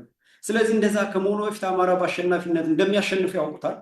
ወያኔ እንደሞተ ርዕዮተ ዓለሙም ስነ ልቦናውም ተስፋቸውም እንደሞተ ያውቃሉ። የኦሮሞማ ርዕዮተ ዓለምም ስነ ልቦናም እንደሞተ ያውቃሉ። አሁን ገፊ ምክንያት የለውም። የኦሮሞ ህዝብ ወይንም ደግሞ የትግሬ ህዝብ በሐሰት ትርክት የተነገረው ሁሉ ቅዠት ሆኖ በኖ እንደጠፋበት ታውቋል። እዛ ደረጃ ላይ ተደርሷል። አሁን ትክክለኛ መርህና ትክክለኛ መንገድ እየሄደ ያለው የአማራ ትግል ብቻ ነው። ለምን? ህልውናውን መታደግ ነው። ለተፈጸመበት ወንጀል ፍትህ ማስፈን ነው። ሀገሩን ማስቀጠል ነው። ከመፍረስ ማዳን ነው። ሉዓላዊነት ማስከበር ነው። ይሄ ገፊ ምክንያት ነው። ለትግሬ ህዝብና ለኦሮሞ ህዝብ ገፊ ምክንያት የለውም። ሌላውን አጥፍቼ ኢትዮጵያን አፍርሻ ሀገር ሆናለሁ ገፊ ምክንያት ሊሆን አይችልም። ቾይስ ነው፣ ምርጫ ነው። ስለዚህ ኦሮሞማና ወያኔ የሚያደርጉት ጦርነት የምርጫ ጦርነት ነው። ሌላውን አጥፍቼ እኖራለሁ፣ የሌላውን ሀብት ዘርፌ እኔ ባለጸጋ ሆናለሁ፣ የሌላውን ሀገር ወስጄ ሀገሩን አፍርሼ እኔ ሀገር መሰርታለሁ፣ ተፈጥሮን አጠፋለሁ ማለት ነው። ስለዚህ አይሆንም። ይሄውን እንደማይሆን አሜሪካኖች ያውቀዋል። ስለዚህ ምን አደረጉ? አማራ በአሸናፊነት እንዳይመጣ በሌላ ለመጥለፍ ብሔር ብሔረሰቦች የፌዴራሊስት ኃይሎች እያሉ እነ ሻለቃ ዳዊት ባንዳው አሜሪካን ሊያስደስት አማራ አሸንፎ እንዳይመጣ በ85 ዓመቱ ወገቡን አስሮ ደፋ ቀና እያለ ነው። የጥንዚዛ ባንዳ የሚከሰው ስላጣ፣ ባጠፈው ወንጀል የሚከሰው ስላጣ፣ በፈጸመው ወንጀል አገር ክህደት ወንጀል፣ ዘር ማጥፋት ወንጀል የሚከሰው የሚናገረው ስላጣ፣ አባቱም ህዝብ አስጨፍጭፎ እነ በላይ ዘለቀን ሁሉ አሳንቆ ብዙ አርበኞችን አስፈጅቶ ጠያቂ የሚጠይቀው አጡ፣ አባቱም ሞተ። እሱ 3 ትውልድ በልቶ አስበልቶ የሚጠይቀው አጡ። አሁን 4ኛ ትውልድ ሊያስበላ ደፋ ቀና እያለ ነው። በዚህ ሰይጣናዊነትን የወረሰ አማራ ጥላቻ በውስጡ የገባ የበታችነት ስሜት ይሄ የመጤዎች ምናምን ኢትዮጵያዊነት አለ ግማሽ ጎኑ ኢትዮጵያዊ አለመሆኑ ወራሪ መሆኑ ግማሽ ጎኑ ወራሪ መሆኑ መጤ መሆኑ የፈጠረበት ባንዳ ነው እና አንድ ወቅት እስራኤል ሀገር መጣና የውጭ ጉዳይ ሚኒስቴር ገባ። የሚገብቶ የሚያወራው የሚዘባርቀው ዝም ብሎ ያልሆነ አሉባልታ ነው። እነዛም ጎበዞች ናቸው ያውቃሉ። ከዛ ዝም ብሎ ዘባርቆ የማይጨበጥ ነገር ሁሉ ቀባጥሮ ወጣና ልክ እዛ እንግዳ ማረፊያ ላይ እንደተቀመጠ የግንባሩ የእስራኤልን መንግስት የውጭ ጉዳይ ሚኒስቴር አነጋገረ ብሎ በትዊተሩ ላይ ጻፈ። ከኔ ጋር ስለምንነጋገር ልክልኩን ስለምነግረው ይሄ አጭበርባሪነቱን ስላየሁት ራቁቱን አቁሜ ማን ባዶነቱን ባንዳነቱን ጸረ አማራነቱን አውሬነቱን ቅጥረኛነቱን ከሰው የወጣ ርካሽነቱን የነጭ አሸንጉሊት መሆኑን ስላየሁት እንደ ሰው አልቆጥረውም እና ፊት ለፊት ነው የምነግረውና ስለሰለቸኝ ከሱ ጋር መነጋገር እዛ አሜሪካ ለሰበሰባቸው ስራ አስፈጻሚ ብሎ ለግንባሩ ለሰበሰባቸው ነገርኳቸው። ግንባሩ ከእስራኤል ጋር ተገናኘ ብሎ ጻፈ። እዛ ያወራው ወሬ ለግንባሩ ለአማራ የሚጠቅም አይደለም፣ ዝም ብሎ እንቶ ፈንቶ ነው። ሰዎቹን አሰልችቶ ጊዜያቸውን ያጠፋ ነው። ተስፋ እንዳይኖራቸው አማራ የሚባል ስብስብ ወይንም ወደፊት ስለፋኑ ምንም አይነት ግንዛቤ እንዳይኖራቸው ሆን ብሎ ጋርቤጅ ነገር ነው ያወራው። የማይጨበጥ እንቶ ፈንቶ ነው ያወራው። ሆን ብሎ ነው ያደረገው። ይሄን ለምን አማራ የሚባለው ኃይል ፋኖ የሚባለው ኃይል እንደዚህ ውዳቂ እንደዚህ ነው ወይ የሚያስብ የሚል አእምሯቸው ውስጥ እንዲቀረጽ ነው እንዲህ አይነት ወሬ ያወራው። ስለዚህ ያንን ካወራ በኋላ ደግሞ ግንባሩ ከእስራኤል እንትን መንግስት ጋር ግንኙነት ጀመረ ብሎ በትዊተሩ ጻፈ። ይሄ ዋርኒንግ ነው ለጠላቶቻችን ለወራሪዎች፣ ለጓደኞቹ ለነዲማ ነገው ጓደኛው ነው ለዲማ ነገው ለምናምን ለታ ሌንጮ ለታ ነው ሌንጮ ባቲ ምናምን ለጓደኞቹ እንዲያነቡት ነው እና የሚያደርጉትን እንዲያደርጉ ነው ዋርኒንግ ነው የጻፈላቸው። ከዛ ለምን ጻፍኩ ብለው እንዲጠይቁት አስደረጉ። ጠየቁት እና የእስራኤል የውጭ ጉዳይ ሚኒስቴር ቀድሞ ጽፎታል። እግዚአብሔር ያሳያቸው። የእስራኤልን የሚያክል የዓለምን ፖለቲካ የሚነጥ የዓለም ዜና የዓለም ፖለቲካ ተንታኝ በሙሉ በሚሰራው ዜና ጋዜጠኛው በሚሰራው ዜና ፖለቲካ ተንታኞች በሚተነትኑ ጂኦ ፖለቲክስ ውስጥ ወይንም ጂኦ ኢኮኖሚክስ ውስጥ የእስራኤል ስም የእስራኤል ፖለቲካ ሳይጠቀስ አያልፍም። ይችን የመሰለች ጠንካራ ነገር ከዚህ ከግንባሩ ጋር ሰራለው ብሎ በትዊተሩ ጻፈ። ምንም ገፊ ምክንያት የለም። የውጭ ጉዳይ ሚኒስቴሩ በትዊተሩ የሚጽፍበት ወይንም የውጭ ጉዳይ መስሪያ ቤቱ በትዊተሩ የሚጽፍበት ማለት ነው። ከዛ የውጭ ጉዳይ መስሪያ ቤቱንና የውጭ ጉዳይ ሚኒስቴሩን የትዊተር ገጽ አውጥቼ ላኩላቸው። ወደኋላ ወደፊት ብላችሁ የለም ይሄ ሰውዬ ውሸታም አጭበርባሪ ዝም ብሎ ውዳቂ ነው። በዚህ እድሜው 80 ምናምን ዓመቱ የሚያጭበረብር አይኑን ያፈጠጠ እንዳሳ አይኑን አፍጥጦ የሚዋሽ ነው። እየነገርኳቸው አፍጥጦ ዋሸ። አዩት፣ የለም አሉት። ካዲ ኤርትራ የግንቦት ሰባት ሰዎችን በግንባሩ ስም ኤርትራ ልኮ አላኩም ምናምን ብሎ በአደባባይ ተናግሮ መልሶ ደግሞ የሚሸመጥጥ ሰው ነው። ለግንባሩ ተብሎ የተሰጠውን ብር በኪሱ የሚያፍን የማይረባ ገንዘብ እኮ ነው። የሚገርማቸው ወደ 4000-5000 የእስራኤል ገንዘብ ሼክል ተሰጥቶት ያንን ሁሉ በኪሱ ያስቀረሰው ነው። እና እንዲህ አይነቱን ወራዳ እስክንድር ነጋ አምጥቶ ፋኖ አዲስ አበባ ይገባ የሚያስባለ ነው። ይሄ እስክንድር ጸረ አማራነት እና ራሱን መቼ ጸረ አማራው ዳዊትም ተናግሯል። እስክንድር ስለጠራኝ ነው የመጣሁት፣ የጡረታ ዘመኔን መጽሐፍ እየጻፍኩ ላሳልፍ ነው ያለ። ምንም የሚጽፈው እውቀት የለውም። ባንዳነትን ነው የሚጽፈው፣ ጸረ አማራነትን ነው የሚጽፈው እንጂ ምንም የዳዊትን ታሪክ፣ የዳዊትን ማንነት፣ የዳዊትን ጸረ አማራነት፣ ጸረ ኢትዮጵያነት ያስፈጃቸውን የጦር መኮንኖች የነጭ ቅጥረኛ ሆኖ ያደረገውን የኢትዮጵያን ስም ነጮች የኢትዮጵያን ስም ለማንቋሸሽ ዓለም አቀፍ ይሄ እነ ማይክል ጃክሰን ሰይጣን አምላኪውን ዘፋኝ ሲያዘፍኑ ዋናው ዓላማ ገንዘቡ አይደለም፣ የኢትዮጵያን ስም ማጉደፍ ነው። የኢትዮጵያን ጀብደኝነት፣ የኢትዮጵያን አርበኝነት፣ የኢትዮጵያን የነፃነት ተምሳሌትነት ከዓለም ጭንቅላት ውስጥ ለማውጣት የተራበች የተወሳቆለች ኢትዮጵያን እንርዳ የሚባል ፕሮጀክት እንዲመራ ነው የተደረገው እንጂ አርቲስቶች ዘፍነው ምን ብለው ያደረጓት የአሜሪካ ኤምባሲ እርዳታ ብሎ ቢሰጥ 1/4ኛውን አትሆንም። አንድ ከሚሰጠው እርዳታ ውስጥ 1/4ኛውን አትሆንም።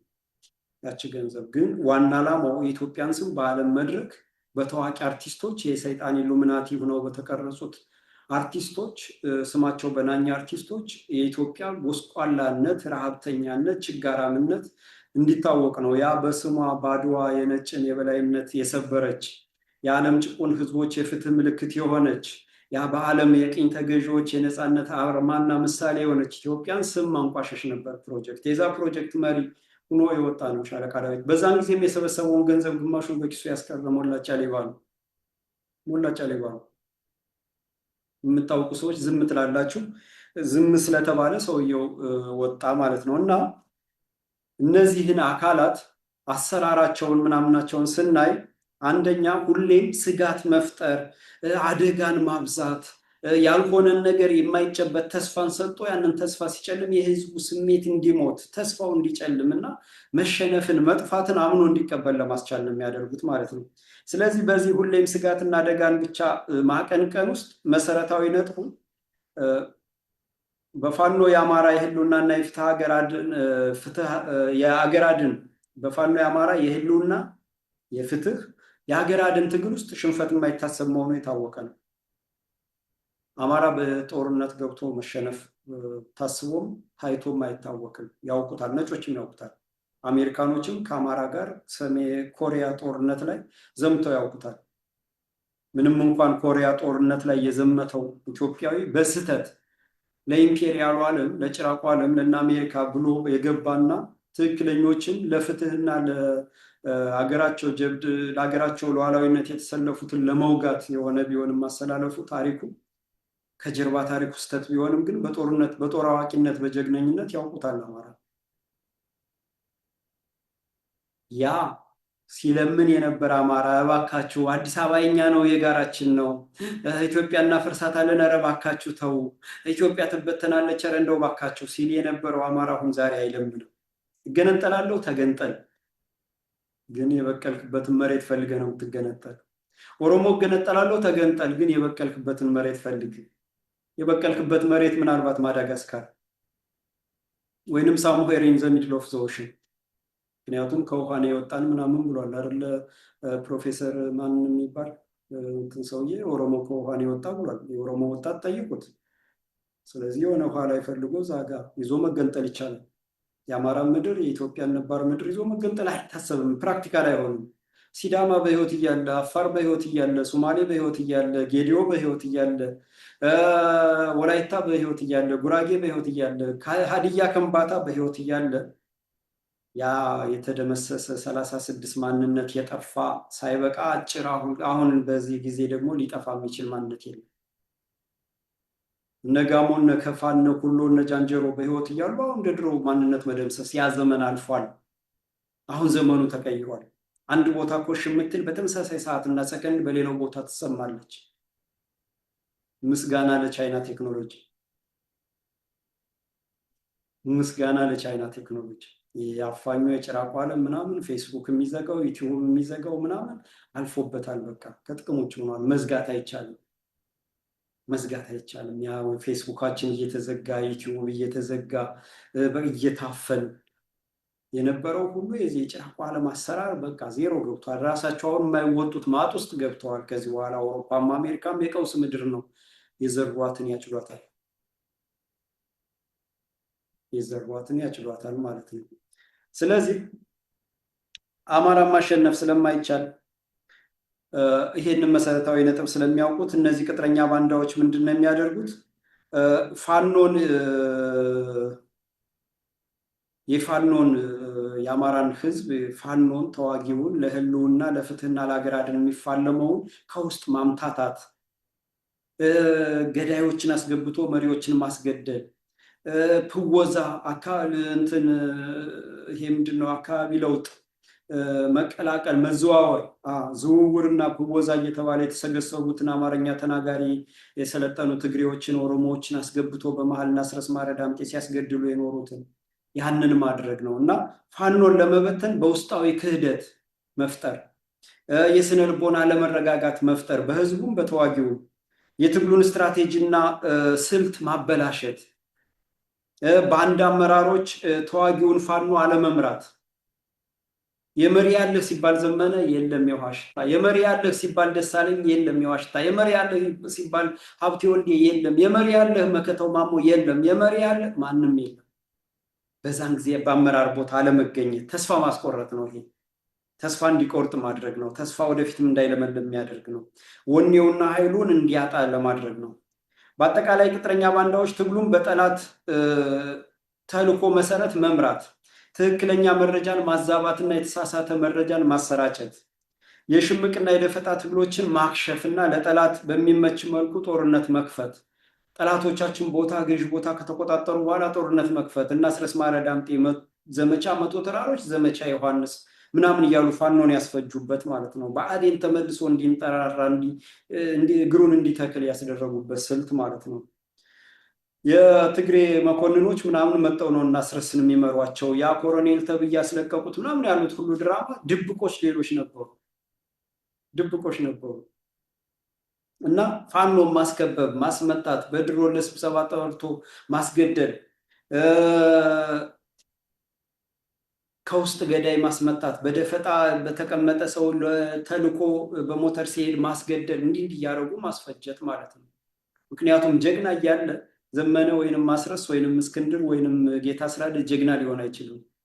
ባንዳ ናቸው፣ ተልኮ ይዘው ያዘሉ የመጡ ናቸው ማለት ነው። ስለዚህ መፍትሄው ለዚህ መፍትሄው አጭሩ ቅጥረኛ ባንዳን ከነ ኔትወርኩ መንጥሮ ማውጣት፣ ከህልውና ትግሉ መንጥሮ ማውጣት። ርኅራኄ አያስፈልግም። ለምን? ባንዳ ቅጥረኛ ርኅራኄ አያውቅም፣ ጨካኝ ነው። ስለዚህ ጀግና ደግሞ ርኅሩህ ስለሆነ እስኪኔ እያለ ያልቃል። እስኪኔያቸው እስኪ እንደው ምናምን እያለ ያልቃል። ነው ባንተ ሁሉ ነው ባንታ ባተ ሁሉ ስንት ጀግኖች ያለቁት በዚህ ምክንያት ነው። ስለዚህ ርኅራኄ ለቅጥረኛ ባንዳ አያስፈልግም ማለት ነው። ቅጥረኛ ባንዳዎችና ሰርጎ ገቦች እነዚህን የጠቃቀስኳቸው የጥፋት ተልእኮን የሚያራምዱት ለጠላቶቻችን ጊዜ ለመግዛት ኃይላቸውን ጠላቶቻችን ኃይላቸውን እንዲያጠናክሩ፣ ገዢ ቦታዎችን እንዲቆጣጠሩ፣ የአማራ ህዝብ የኢትዮጵያ ህዝብ በትግሉ እንዲሰላች፣ ለውጥ የለም ብሎ ተስፋ እንዲቆርጥ፣ ፋኖ እንዲበተን፣ ከህዝቡ እንዲነጠል፣ በፋኖ ስም ሰው ይደፍራሉ፣ ይዘርፋሉ፣ ምን ይላሉ፣ ፋኖነት እንዲጠላ፣ ተሰላችቶ ፋኖም እንዲበተን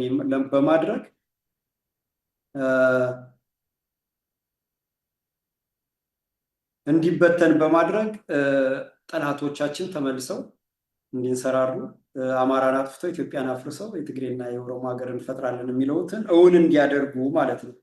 ስለዚህ ይህን ከተረዳን የቅጥረኛ ባንዳዎችና ሰርጎ ገቦች ዋና ስራ አማራዊ አንድነትን ማዳከም መሆኑን መገንዘብ ያስፈልጋል። አማራዊ መተማመንን ማጥፋት መሆኑን መረዳት ያስፈልጋል። ጎጣችን ብለው የተደበቁበትን አካባቢ ጎጃም ላይ ያሉት የጎጃምን ፋኖ ብትንትኑን ማውጣት፣ ጎንደር ላይ ያሉት የጎንደርን ፋኖ ብትንትኑን ማውጣት ዓላማቸው መሆኑን ማወቅ ያስፈልጋል።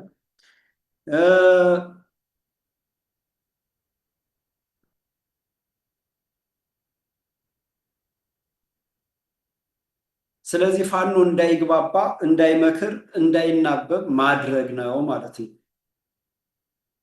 ሌላው የውስጥ አለመረጋጋት መፍጠር ነው። የውስጥ አለመረጋጋት ፋኖ ውስጥ እንዳይረጋጋ ማድረግ ማለት ነው። ይሄ ሆን ተብሎ የተመደቡ ሰዎች በቅን ልቦና የሚነዱትን እየነዱ ፋኖን ከውስጥ ሆነው የማዳከም ስራን ያካትታል። ውስጥ እንዳይረጋጋ ማድረግ የዚህ ተግባር ዓላማ የዚህ ተግባር አባላት አስፈጻሚዎች ግልገል ቅጥረኛ ባንዳዎችና ሰርጎ ገቦች እና አስረስ ማረ ዳምጤ ቅጥረኞች፣ ጥቅም አሳዳጆች እና አማራ ጠሎች፣ አማራ መስለው የገቡት እንደነ ዮሐንስ ንጉሱ አይነት እንደነ ማን እንትና አንድ ትግሬ የነበረ ሸዋ ፋኖ ውስጥ የነበረ ሰለሞን ወልደ ገሪማ ምናምን የመሳሰሉ ማዕት አሉ። ኦሮምኛ ተናጋሪ ኦሮሞዎችም ትግሬዎችም ፋኖ ውስጥ ማዕት አሉ።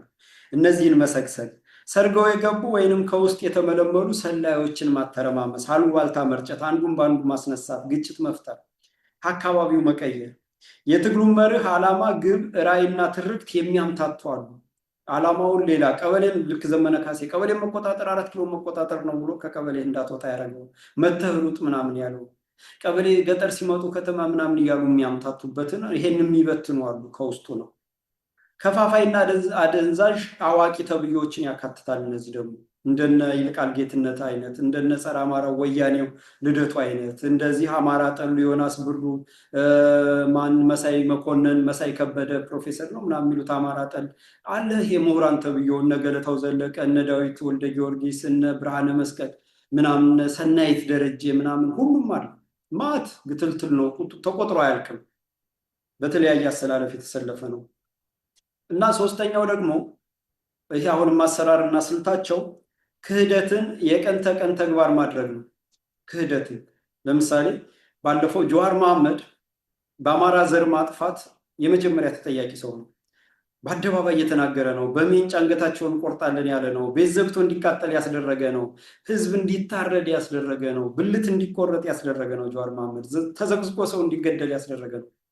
ይሄንን ሰው ከወንጀሉ ተረስቶ ወደ ህዝባዊ ለማድረግ በአማራ ስም የተሰለፉ አክቲቪስት ነኝ ጋዜጠኛ ነኝ ምናምን የሚሉትና ወያኔዎችነት እንግርቱ ገብረ ጻድቅ ይዘውት ቀረቡ።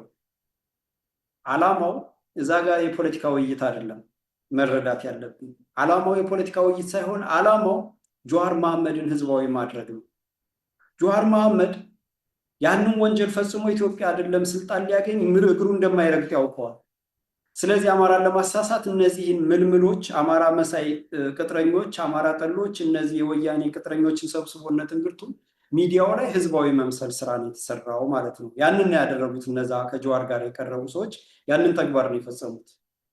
ምክንያቱም ጀዋር ያውቃሉ፣ አማራን ካልያዙ የትም እንደማይደርሱ ያውቃሉ። መጀመሪያም ወያኔ ግንባራቸውን ሲላቸው ብቻቸውን የትም እንደማይደርሱ ሲያውቁት ከአማራ ጋር ኦሮማራ ብለው አብረው አማራ እንዲነሳ ተደረገ። በዛ ስልጣን ተቆጣጠሩ። አሁን ደግሞ ተፋቸው፣ ሲስተሙ ተፋቸው፣ ወንጀላቸው፣ ተግባራቸው፣ ዘር ማጥፋታቸው፣ ሀገር ማፍረሳቸው በቃ ጽዋው ሞላና ሊተፉ ሲሉ አሁንም አማራን ለመያዝ ተከፋፍለው ቅጥረኛ ባንዳዎችን ፋኖዎችን በነጃልመሮ በኦነግ በኩል እና አስረስ ማረ ዳምጤ እነ ዘመነ ካሴ እንዲሰለፉ በውጭ ደግሞ ጀዋር መሐመድ የሚመራው ምናምን ሆኖ እንዲመጣ። እኔ ጋር አንድ ኦነግ ቀርቦ ነበረ። የግርማ ቆርቾ የሚባል ኢንጂነር ግርማ ቆርቾ ኦነግ ነው፣ የኦነግ አባል ነው፣ የኦሮሞ እንትኖች ፕሬዚዳንት፣ የኢትዮጵያ ፍትህ ለዲሞክራሲ ለምናምን ሊቀመንበር ምናምን ብሎ የሚያጭበረብር ነው። ይህን ተከትለው አንድ የኦሮሞ ተላላኪ የኦሮሞማ ተላላኪ ያለ ዶክተር አክሎክ ቢራራ የሚባል ባንዳ አማራ መስሎ የሚያቀነቅን ግን ዘሩ አማራ አይደለም፣ ጎንደር ይደግ እንጂ ከከሚሴ የሄደ የኦሮሞ ዝርያ ነው አክሎክ ቢራራ የሚባል ሰው እና እነዚህ የመሰሉትን ይዞ የሚያጭበረብር ነው። እና ውይይት ላይ ጀዋር መሐመድ ለሱ ምሁር ነው፣ አሰፋ ጃለታ ለሱ ምሁር ነው። የአሰፋ ጃለታ ሪዮት ዓለምና የጀዋር መሐመድ ጥሪ እንደው እንግደለው የሚሉትን አማራ ሻላማቸው ነው፣ ግን ለኦሮሞ እናት ሀዘንን ያወረሰ ነው። በጀዋር መሐመድ ጥሪ ወጥቶ የሞተ ወጣት አለ። በአሰፋ ጃለታ ሪዮት ዓለም ወጥቶ እያለቀ ያለ ኦሮሞ አለ። ያንን ሁሉ እውቅና አይሰጡም ማለት ነው። እነዚህ ሁሉ ተሰብስበው ወደ ስልጣን ለመምጣት አማራውን እያታለሉ ያሉት ነው። ለማታለል ደግሞ ቅጥረኞችን ነው የሚጠቀሙ ማለት ነው። እና በዚህ ከፋፋይ አደንዛዥ አዋቂ ተብዮች የሚያደርጉትም ሌላኛው የውስጥ አለመረጋጋትን መፍጠር፣ ይሄ በቃ ሰው የሚጨብጠው እንዲያጣ እንዲታክት እንዲደክመው የሚያደርግ ነው ማለት ነው። ሌላው ሶስተኛው ክህደትን የቀን ተቀን ተግባር ማድረግ ነው። እነዚህ የቅጥረኛ ባንዳዎች በጋዜጠኝነት ቅጥረኛ ባንዳ፣ በጋዜጠኝነት ቅጥረኛ ባንዳ፣ በዩቲዩበርነት፣ በቲክቶከርነት፣ በፖለቲከኛነት፣ በምሁርነት እና በፋኖ አመራርነት ነው ያሉት እና እነዚህ አንድ ነው ተግባራቸው። ለምሳሌ በአስቸጋሪና ወሳኝ ወቅት ስትራቴጂካዊ ክህደት መፈጸምና ትግሉን አዙሪት ውስጥ መክተት። አስቸጋሪና ወሳኝ ወቅት ላይ ዘመነ ካሴ ይሰወራል። እስክንድር ነጋ ከማሲንጋ ጋር ሄዶ ጠብቁኝ የአራቱንም ክፍለ ሀገር አደራጅቼ ለድርድር መጣሁ ምናምን ይላል። ወያኔን ያለፈውን ተውት፣ የ6 ዓመቱን ተውትና የአሁኑን ብቻ እኔ ምናምን ይላል እስክንድር። ወሳኝ ወቅት ላይ ማንሸዋረር ነው ህዝቡ። ልክ ክሪቲካል ላይ ጠላቶቻችን ሊደመሰሱና ሊጠፉ ሲሉ አዲስ ትርክት ያመጡና ክህደት ይፈጽማሉ ማለት ነው፣ ያምታታሉ። ዘመንና እስክንድር፣ ዘመነ ነው መሪ፣ እስክንድር ነው መሪ ምናምን ተባባሉ። ዘመንና እስክንድር በውስጥ ስብሰባ ላይ ይቀመጣሉ፣ ተደዋውለው ይነጋገራሉ። ይህን ነው ህዝብ መረዳት ያለበት። ሁለተኛ ቁርጠኛ ታማኝና ጀግኖችን በተናጠልና በቡድን መግደልና ማስገደል ነው ተግባራቸው። እነ ውባንታባትን ሌሎችንም ስም አስጠፉ ምናሉ፣ አስገደሏቸው። ስም ማጥፋት ማስገደል፣ ከውጭ ስም ማጥፋቱን ይሰብኩታል፣ ገዳዮች እዛ ይሰማራሉ ማለት ነው። ወሳኝ መረጃዎችን ለቀጣሪዎቻቸው ለኦሮሞማ፣ ለብአዴን፣ ለምናምን ለነተመስገን ጥሩነህ ይሰጣሉ። የእነ ተመስገን ጥሩነህ የብአዴን የወያኔ የኦሮሞማ የሀሳብ ኢትዮጵያኒስቶች ሰላዮች እንደፈለጉ በነፃነት እንዲንቀሳቀሱ ያደርጋሉ። ፋኖን በመረጃ በአመራርና በስትራቴጂ ያሳስቱታል። የተሳሳተ መረጃ ይሰጡታል። የሚገደልበት ጭፍጨፋ ላይ ሰላም እንደሆነ ያደርጉታል። ጦር እየተከበበ ምንም እንደሌለ እያደረጉ ያስመጡታል። ምዕራብ ጎጃም ላይ ፋኖን ያስደበደቡት ዛሬ ምስራቅ ጎጃም መጥተዋል። እነ ጥላሁን አበጀ ብለው ምናምን የሚሉት በግ እያረዱ እየበሉ ሌላውን እያስከበቡ ሲያስደበድቡ የነበሩት በተለይ በቡሬ ወለጋ መስመር በቁጭ ምናምን በኩል ያስገደሉት ብዙ ኃይል ነው። ጀግኖ ስንት ጀግናን ያስጨረሱ እና አበጀ ብለው ምናምን ማን አንዱ ዓለም ነው ምናምን የሚሉት ስንተኛ ክፍለ ጦር መሪ ምናምን የነበረ እና ለጠላቶቻችንና ለወዳጆቻቸው ለውጭ ሀገራት ማለት ነው ፍላጎትና ጥቅሞች ሲሉ የፋኖን የህልውናና የፍትህ ትግል መርህ፣ ዓላማ፣ ግብና ራዕይን ማበላሸትና ማሳሳት ከአሜሪካኖች ደስ እንዲላቸው ለምዕራባውያን ጩሁ ምናምን። ለምዕራባውያን የሚጮህ ለጭራቅ እንዴት ነው የሚጮህ? የጭራቆች ልጅ ለአባቱ ለጭራቁ ለፈጠረው ጩሁ ይለናል እኛን። ለአጥፊዎች ማለት ነው። ለአጥፊዎች የበግ ግልገል ነብር ጋ ሂዳ ቀበሮ በላይ ብላ እንደመክሰስ ማለት ነው። ነብሩ ጋ ሂዳ ቀበሮ በላይ ብላ እንድትከስ። ዘር አጥፊ ወንጀለኞችን ወዳጅ ማድረግ። ዘር አጥፊ ወንጀለኞችን ልክ እነ ስብሐት ነጋ ጋ ሄዶ ተቀመጠ ስልት ነው የሚል ደንቆሮ አለ። ዶክተር ምናምን ተብዮ ሁሉ እንደነ ነጋሽ አምሳሉ አይነት እንደነ ይሄ ማነው አንድ ዱልዱም ዘመኛለ ሌሎችም ፕሮፌሰር ምናምን ሁሉ ተብዮች ምናምን ለስልት ነው ምናምን ይላሉ። እነ ጀዋር መሐመድን ህዝባዊ ማድረግ በዚህ በቲክቶክ በምን አብረው እየተሰበሰቡ አሉ። ቅጥረኛ ያለው ለምሳሌ ሰናይት ደረጀ የምትባለዋን ዶክተር ሰናይት ደረጀ ቅጥረኛ መሆኗን ሻለቃ ዳዊት በአንደበቷ ተናግሯል። ግንባር ውስጥ የነበራችሁ ሰዎች ተናገሩ፣ የምታውቁ ሰዎች። ሰናይትን ተዋት ለእኔ ነው ሪፖርት የምታደርግ ብሏል ሻለቃ ዳዊት። ይህም ብሏል። ሻለቃ ዳዊትም አይክድም፣ ይጠየቅ አይክድም። የሰሙ ሰዎችም አሉ። አንድ ሁለት ብለን መጥቀስ እንችላለን። አላልኩም ካለ ሻለቃ ዳዊት አድርሱለት፣ አላልኩም ካለ የሰሙ ሰዎችን እናመጣለን። ጸረ አማራዎች ብአዴን፣ ወያኔ፣ ኦሮሙማ ብልጽግና፣ ኦሮሙማ ኦነግ፣ ኦሮሙማ ይሄ በኦሮሞ ስም የተደራጀ በሙሉ በኦሮሙማ ርዕዮተ ዓለም የሚመራ ነው። ዓላማው አንድ ነው። የስራ ድርሻ ተከፋፍሎ ነው የሚሰራ። ኦነግ ሌላ ስራ ድርሻ አለው፣ ብልጽግና ሌላ ስራ ድርሻ አለው። ስማቸው የተሰጣቸው ማለት ነው። ከውስጣቸው መመሪያቸው አንድ የኦሮሙማ ርዕዮተ ዓለም ነው። እነ ማን ነው ያ ዱልዱም መረራ ጉዲና ምናምን ሌላ ድርሻ አለው፣ ኦፌኮ ምናምን። እነ ጀዋር ሌላ ድርሻ አላቸው፣ ህዝቅኤል ሌላ ድርሻ አለው፣ ጸጋዬ ምናምን አራርሳ ሌላ ድርሻ አለው፣ አሰፋ ጃለታ ሌላ ድርሻ አለው። ስራ ተከፋፍለው ነው ነባር ኢትዮጵያውያንን አጥፍተው ኢትዮጵያን አፍርሰው በፍርስራሿ ላይ የኦሮሞ ሀገር ለመስራት አላማቸው ይሄ ነው። ይሄ ደግሞ ከአሜሪካ ከአይኤምኤፍ ከወርልድ ባንክ ምናምን በጀት ያስገኛሉ። አሁን አዲስ አበባን ይሄ የደም ገንዘብ ህጋዊ የሚደረግበት ዱባይ ያንን የደም ገንዘብ እያመጡ ያሽሯቸዋል። ሀገር እያፈረሱ እንትን እያሉ ነው። ምንም ላይ ፈይድ ማለት ነው።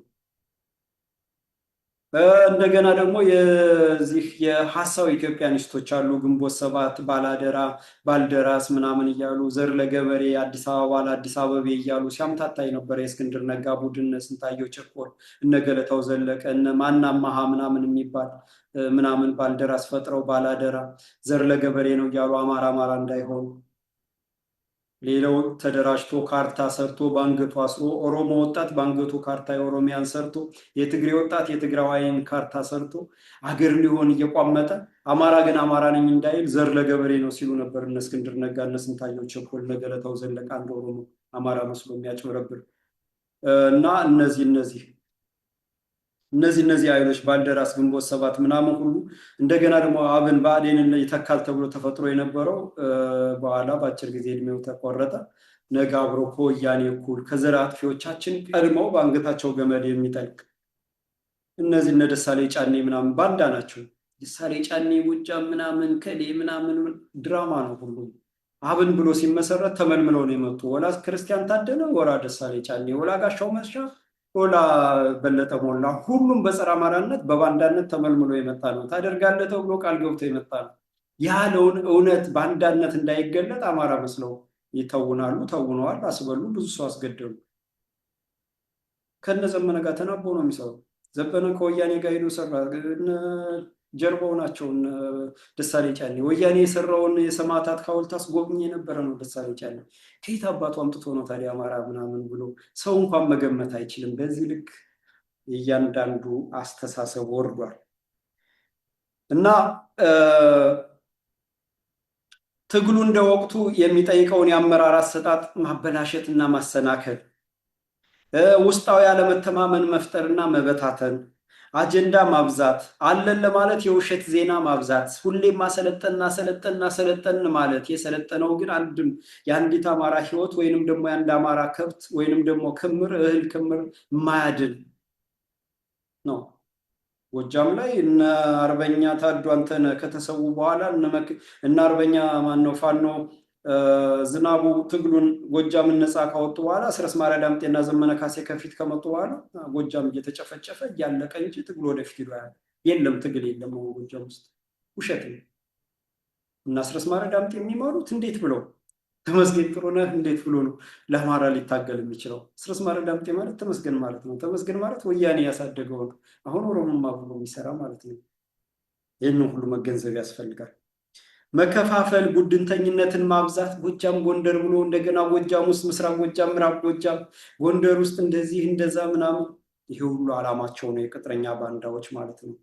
ብአዴን ወያኔና ኦሮሞማ እንዲረጋጉና መሰረታቸውን እንዲያጸኑ አማራውን ማባዘን፣ በማይጨበጥ ነገር በቃ ማድከም ማለት ነው። ይህ ሁሉ የጸረ አማራዎች ስራ ነው ማለት ነው እና አጠቃላይ እነዚህ የቅጥረኛ ባንዳዎች ስራ ነው። የጸረ አማራ ኃይሎችን የብአዴን፣ የኦሮሞማ ብልጽግና፣ ኦነግ፣ የወያኔና የሀሳብ ኢትዮጵያን ጎራ በፋኖ የአማራ ህልውናና የፍትህ እና ሀገር አድን ትግል ላይ የሚፈጽሙትና የሚያስፈጽሙት ተግባሮች እንደው ጠቅለል አድርገን ስናየው አንደኛ ድርጅታዊ ማጭበርበር ነው። ድርጅት ብለው ፈጥረዋል። በድርጅት ስም ማጭበርበር እየሄደ ሀገር ሊመራ የደረሰውን ፋኖ በህዝባዊ በኮርና በእዝ የተደራጀውን ፋኖ በድርጅት ደረጃ የተደራጀውን ፋኖ ንቅናቄ ብሎ መመለስ። ንቅናቄ ህዝብን ማነቃነቅ ነው እንጂ የፖለቲካ ራዕይና ዓላማ የለውም። ብአዴን ንቅናቄ ነው። ብሔረ አማራ ዲሞክራሲ ንቅናቄ ነው ያሉት። ደኢህዴን ንቅናቄ ነው። ደቡብ ህዝቦች ዲሞክራሲ ንቅናቄ ነው የሚል የፖለቲካ ዓላማና ራዕይ ከወያኔና ከኦህዴድ ነው የሚቀበሉ። ብአዴንም ከወያኔና ከኦነግ ነው የሚቀበል ንቅናቄ ነው። አሁንም ንቅናቄ ብለው ፋኖ ራዕይና ፖለቲካ ንቅናቄ እኮ ነን፣ ንቅናቄ ላይ ነን የለውም። ራዕይና ራዕያቸው ምንድን ነው?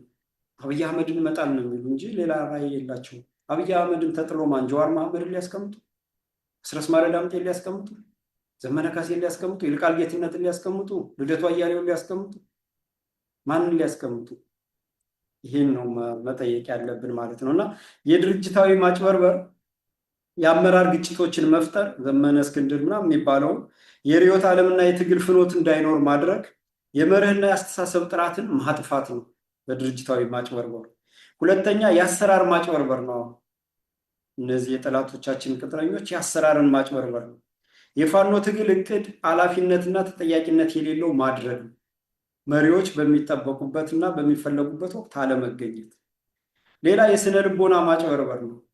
ፍርሃት መንዛት፣ አሉባንታን ማስፋፋት፣ ተስፋ ማስቆረጥ፣ በቃ አለቀልን ምናምን ብሎ እንዲዝል እንዲደክም ማድረግ ነው። ይህንን መስራት ነው። ሌላው የመረጃ ማጭበርበር ነው። የሐሰት መረጃ ማሰራጨት። አክራሪ እስላማዊ እንቅስቃሴ አለ ምናምን እንደዚህ የሚሉ አሉ። አሁን አንዳንድ ሰዎች ግብፅ ቀጠናው ልታተራምስ ነው ምናምን ይላሉ። የቀይ ባህር ነገር ቀይ ባህር ያስፈልገናል ምናምን ቀይ ባህር ያስፈልጋታል ኢትዮጵያ ምናምን ይላሉ። አስገንጥለው ቀይ ባህር አልባ እንድትሆን አስደርገው አሁን ለራሳቸው ሲሉ የራሳቸው ጭራቃዊ ተግባር ሲከሽፍ ኢትዮጵያ ወደብ ያስፈልጋታል ይላሉ እና የቀይ ባህር ጉዳይ ምናምን ይላሉ። ሌላው የሐሰት ትርክትን ማቀንቀን ነው። ይሄ ጨቋኝነትን መልሶ አምጡ አማራ፣ ይሄ ብአዴንን ፕሮፌሰር ማንም የሚሉት አንድ ባንዳ አንድሪያስ እሸቴ ኤርትራ ሄዶ በአማራ ስም ይቅርታ ጠይቋል። ብአዴኖች እነ መላኩ አለበል መቀሌ ሄዶ በአማራ ስም ይቅርታ ጠይቀዋል። አማራ መስለው አማራ አጥፍቷል ምናምን እያሉ ያንን ተከትሎ ደግሞ የሚያራግበው ቅጥረኛ ባንዳው አማራ እንደ አጥፊነት እንዲቆጥር የአጥፊነት ስሜት እንዲሰማው የሐሰት ትርክቱን መልሶ ማቀንቀን፣ የብሔር ብሔረሰቦች የኢትዮጵያ ቅኝ ገዢ ምናምን ማድከም ማለት ነው። ሌላ አጀንዳ መፈልፈል ነው። ይሄ ኦሮሞ አጀንዳ መፈልፈል፣ አዲስ አበባ ይገባኛል፣ የቀን መቁጠሪያው ይለወጣል፣ የኢትዮጵያ ስም ይለወጣል፣ ክልል ይፈርሳል፣ ፕሬዚዳንታዊ አሰራር፣ ወደብ ያስፈልጋል፣ ማአት ነገር አምጥተው አላማው ቤዚክ የሆነ መሰረታዊ የሆነ ነገር ኦሮሞማ ይዞ እንዲሄድ ነው። 20 ጥያቄ ጠይቆ 15ቱን ይተውና 5 አስመልሶ 15ቱን ሲተው ህዝቡ በተተወው 15 በተሰረዘው ላይ ነው እንጂ ባስፈጸመው ላይ እንዳያይ ማድረግ ነው። ዞሮ ዞሮ አስፈጸመ አላስፈጸመ፣ ገነባ አልገነባ፣ ስም ቀየረ አልቀየረ የሚያመጣው ነገር የለም። ለምን? ሁሉም ከስሩ ተነቅሎ ስለሚባረር ማለት ነው። መሬቱን የትም ይዞት ሊሄድ አይችልም ማለት ነው። አዲስ አበባ አዲስ አበባ ናት። በታሪክና በባለቤትነት የአማራ ናት። አሁን ባለው ፖለቲካዊ ሁኔታ የመላው ኢትዮጵያውያን አለቀ። ኦሮሞ ምናምን የኔ ናት ምናምን የበቀለበትን ይፈልግ። እንደውም ሌላ ኦሮሞ የሚባል ምድር የለም ኢትዮጵያ ውስጥ። የኦሮሞ የሚባል ምድር የለም ኢትዮጵያ ውስጥ። ሀቁ ነው። እኔ ያልኩት አይደለም፣ ታሪክ ነው፣ ሀቅ ነው። አለይ ካለ ማስረጃውን ይዞ ይመጣል። አለይ ብሎ የተቀመጠበት ነባር ማንነት ነበረበት የጠፋ 36 ነገድ፣ መጀመሪያ 28 ነገድ፣ በኋላ ከ1987 እስከ 1990 ምናምን ድረስ 8 ነገድ በድምሩ 36 ማንነት ተደምስሷል ማለት ነው። ስለዚህ ይሄን ሁሉ ማጭበርበር፣ የአጀንዳ በመፈልፈል ማሳሳት፣ በቃ ተስፋ ለማስቆረጥ የሚደረግ ነው። ስም መቀየር ይቻላል፣ ይመለሳል። የፈረሰ ይገነባል። በሐሰት የተገነባ፣ በዱባይ ገንዘብ፣ በደም ገንዘብ የተገነባ፣ በጭራቁ ዓለም የተገነባ፣ ለጭራቁ ዓለም የተሸጠ ሀብት በሙሉ ይመለሳል። ለምን? ዘር አጥፊ ሀገር አፍራሽ ስርዓት ጋር የተባበረ ራሱ ወንጀለኛ ነው እንጂ ህዝብ እየታገለው ህዝባዊ ህልውና እያጠፋ ህዝብ እየታገለው ያለው ስርዓት የሚተክለው ማናቸውም ነገር ህጋዊ እውቅና የለውም። በየትኛውም ዓለም ተደርጎ አይታወቅም ማለት ነው። ስለዚህ አለመደናበር ማለት ነው። ሌላው አሜሪካና ምዕራባውያን እንደ አዳኝ እንዲቆጠሩ ማድረግ ነው። እንደ አዳኝ እንዲቆጠሩ ማድረግ። እነዚህ ችግሩ ምንጭ ናቸው። ለኢትዮጵያ ብቻ አይደለም፣ ለመላው ዓለም፣ ለመላው አፍሪካ ነው። ለምን? በቀውስ ነው የሚያተርፉት። ሀብት ዘራፊ ናቸው። ህዝብ በማጥፋት ኩላሊትና ጉበት የሚያዘርፉ ናቸው። የሰው ልጅ ኩላሊትና ጉበት። ስለዚህ ትርፋቸው፣ እድገታቸው፣ ብልጽግናቸው በአፍሪካ ሀብት ላይ፣ በሚዘረፍ ህዝብ ላይ፣ በሚሳደድ ህዝብ ላይ፣ ቀውስ የቀውስ ምድር ባደረጉት ምድር ላይ ነው ህልውናቸው የተመሰረተው። ስለዚህ ቀውስ ከሌለ ምዕራባውያን የሚባል የለም። ጦርነት ከሌለ ምዕራባውያን የሚባል የለም። አሜሪካ የሚባል የለም። በነፃ በፍትሃዊ ንግድ፣ በፍትሃዊ ግንኙነት ምዕራባውያንና አሜሪካ መኖር አይችልም። በዝርፊያ ነው፣ በጭራቃዊነት ነው፣ ቀውስ በመፍጠር ነው፣ በጦርነት በማዳሸቅ ነው፣ ህዝብ በማስራብ ነው፣ ቫይረስ ሰርቶ በማሰራጨት ነው፣ ህዝብ በመግደል ነው የሚያተርፈው ማለት ነው። ስለዚህ ይህም ሁሉ ማወቅ ያስፈልጋል። ስለዚህ እነዚህ ምዕራባውያንና አሜሪካ ይህንን የሚያደርጉት ዓላማ አማራ ጠፍቶ ኢትዮጵያ እንድትፈርስ ማድረግ ነው። ይህ የጭራቆች ጭራቃዊ ተግባር ደግሞ ይሆን ዘንድ አንደኛ የአማራን ትኩረት፣ የልብ ምት፣ እንቅስቃሴ፣ እይታና አረዳድን መቆጣጠር ነው። በተለያየ ኤንጂኦዎች አሉ፣ ኤምባሲዎች፣ ዲፕሎማቶች የማታለል ስራ፣ የቅኝ አገዛዝ ስራ፣ የማጭበርበር ስራ፣ ወንጀል ነው የሚፈጽሙት። የግብረሰናይ ድርጅቶች ወንጀል ነው የሚፈጽሙት። 1 ብር ሰጠው 100 ብር ለማትረፍ ነው።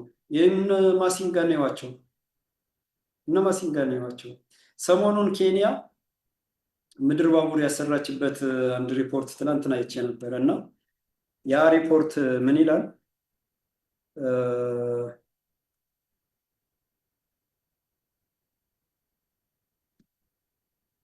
ያ ሪፖርት ምን ይላል?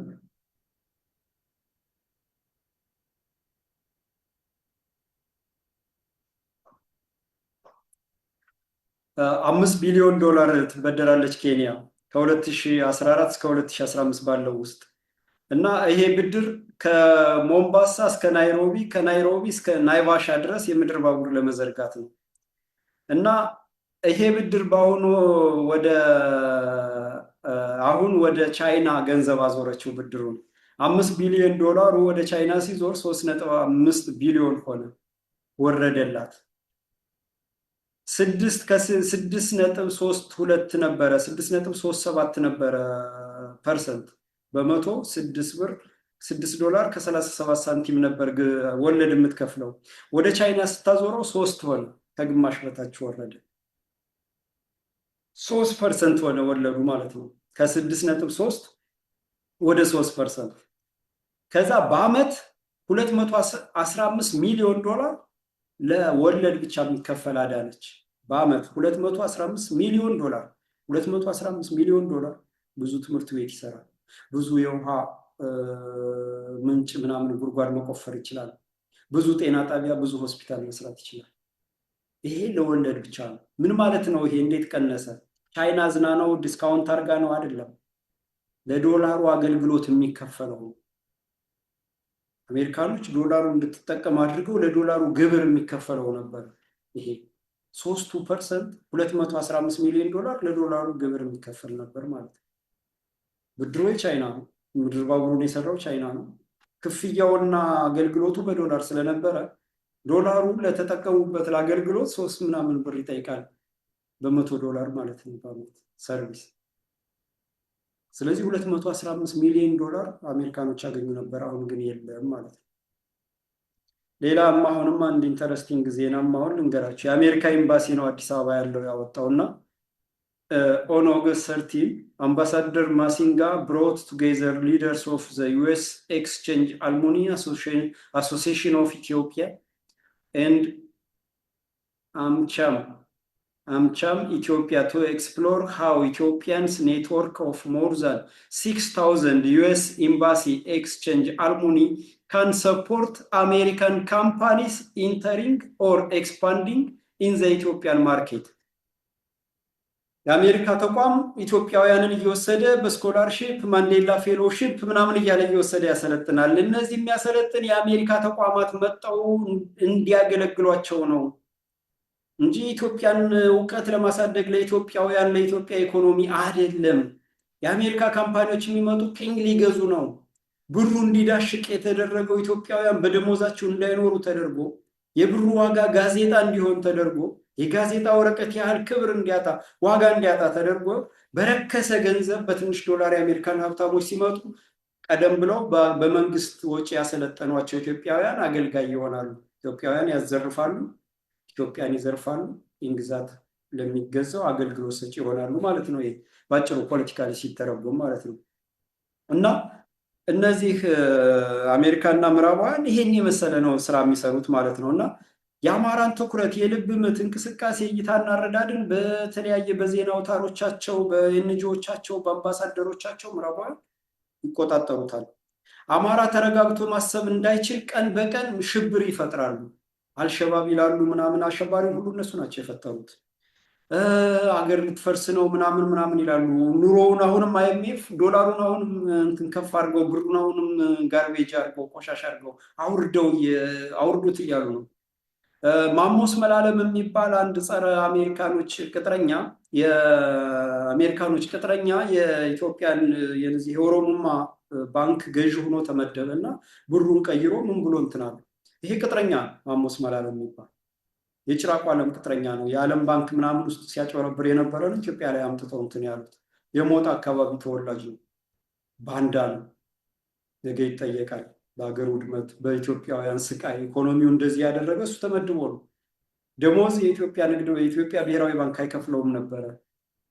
የዚህ እና አሜሪካ ጭራቃዊ ተልዕኮ አስፈጻሚ የተባበሩት መንግስታት የሚባለው ዩኤንዲፒ የሚባለው ዩናይትድ ኔሽን ዴቨሎፕመንት ፕሮግራምስ የሚባለው ነበር የሚከፍለው እና ይሄን የሚሰሩ ነበር ነው።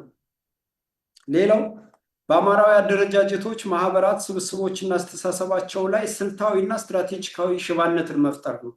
ሰው ያሰማራሉ። አይቆይ ተረጋግተን ቀስ ብለን ብሬንስቶርም እናድርግ እንደዚህ ብለን ምናምን የሚሉ ምሁራን ይሰማራሉ።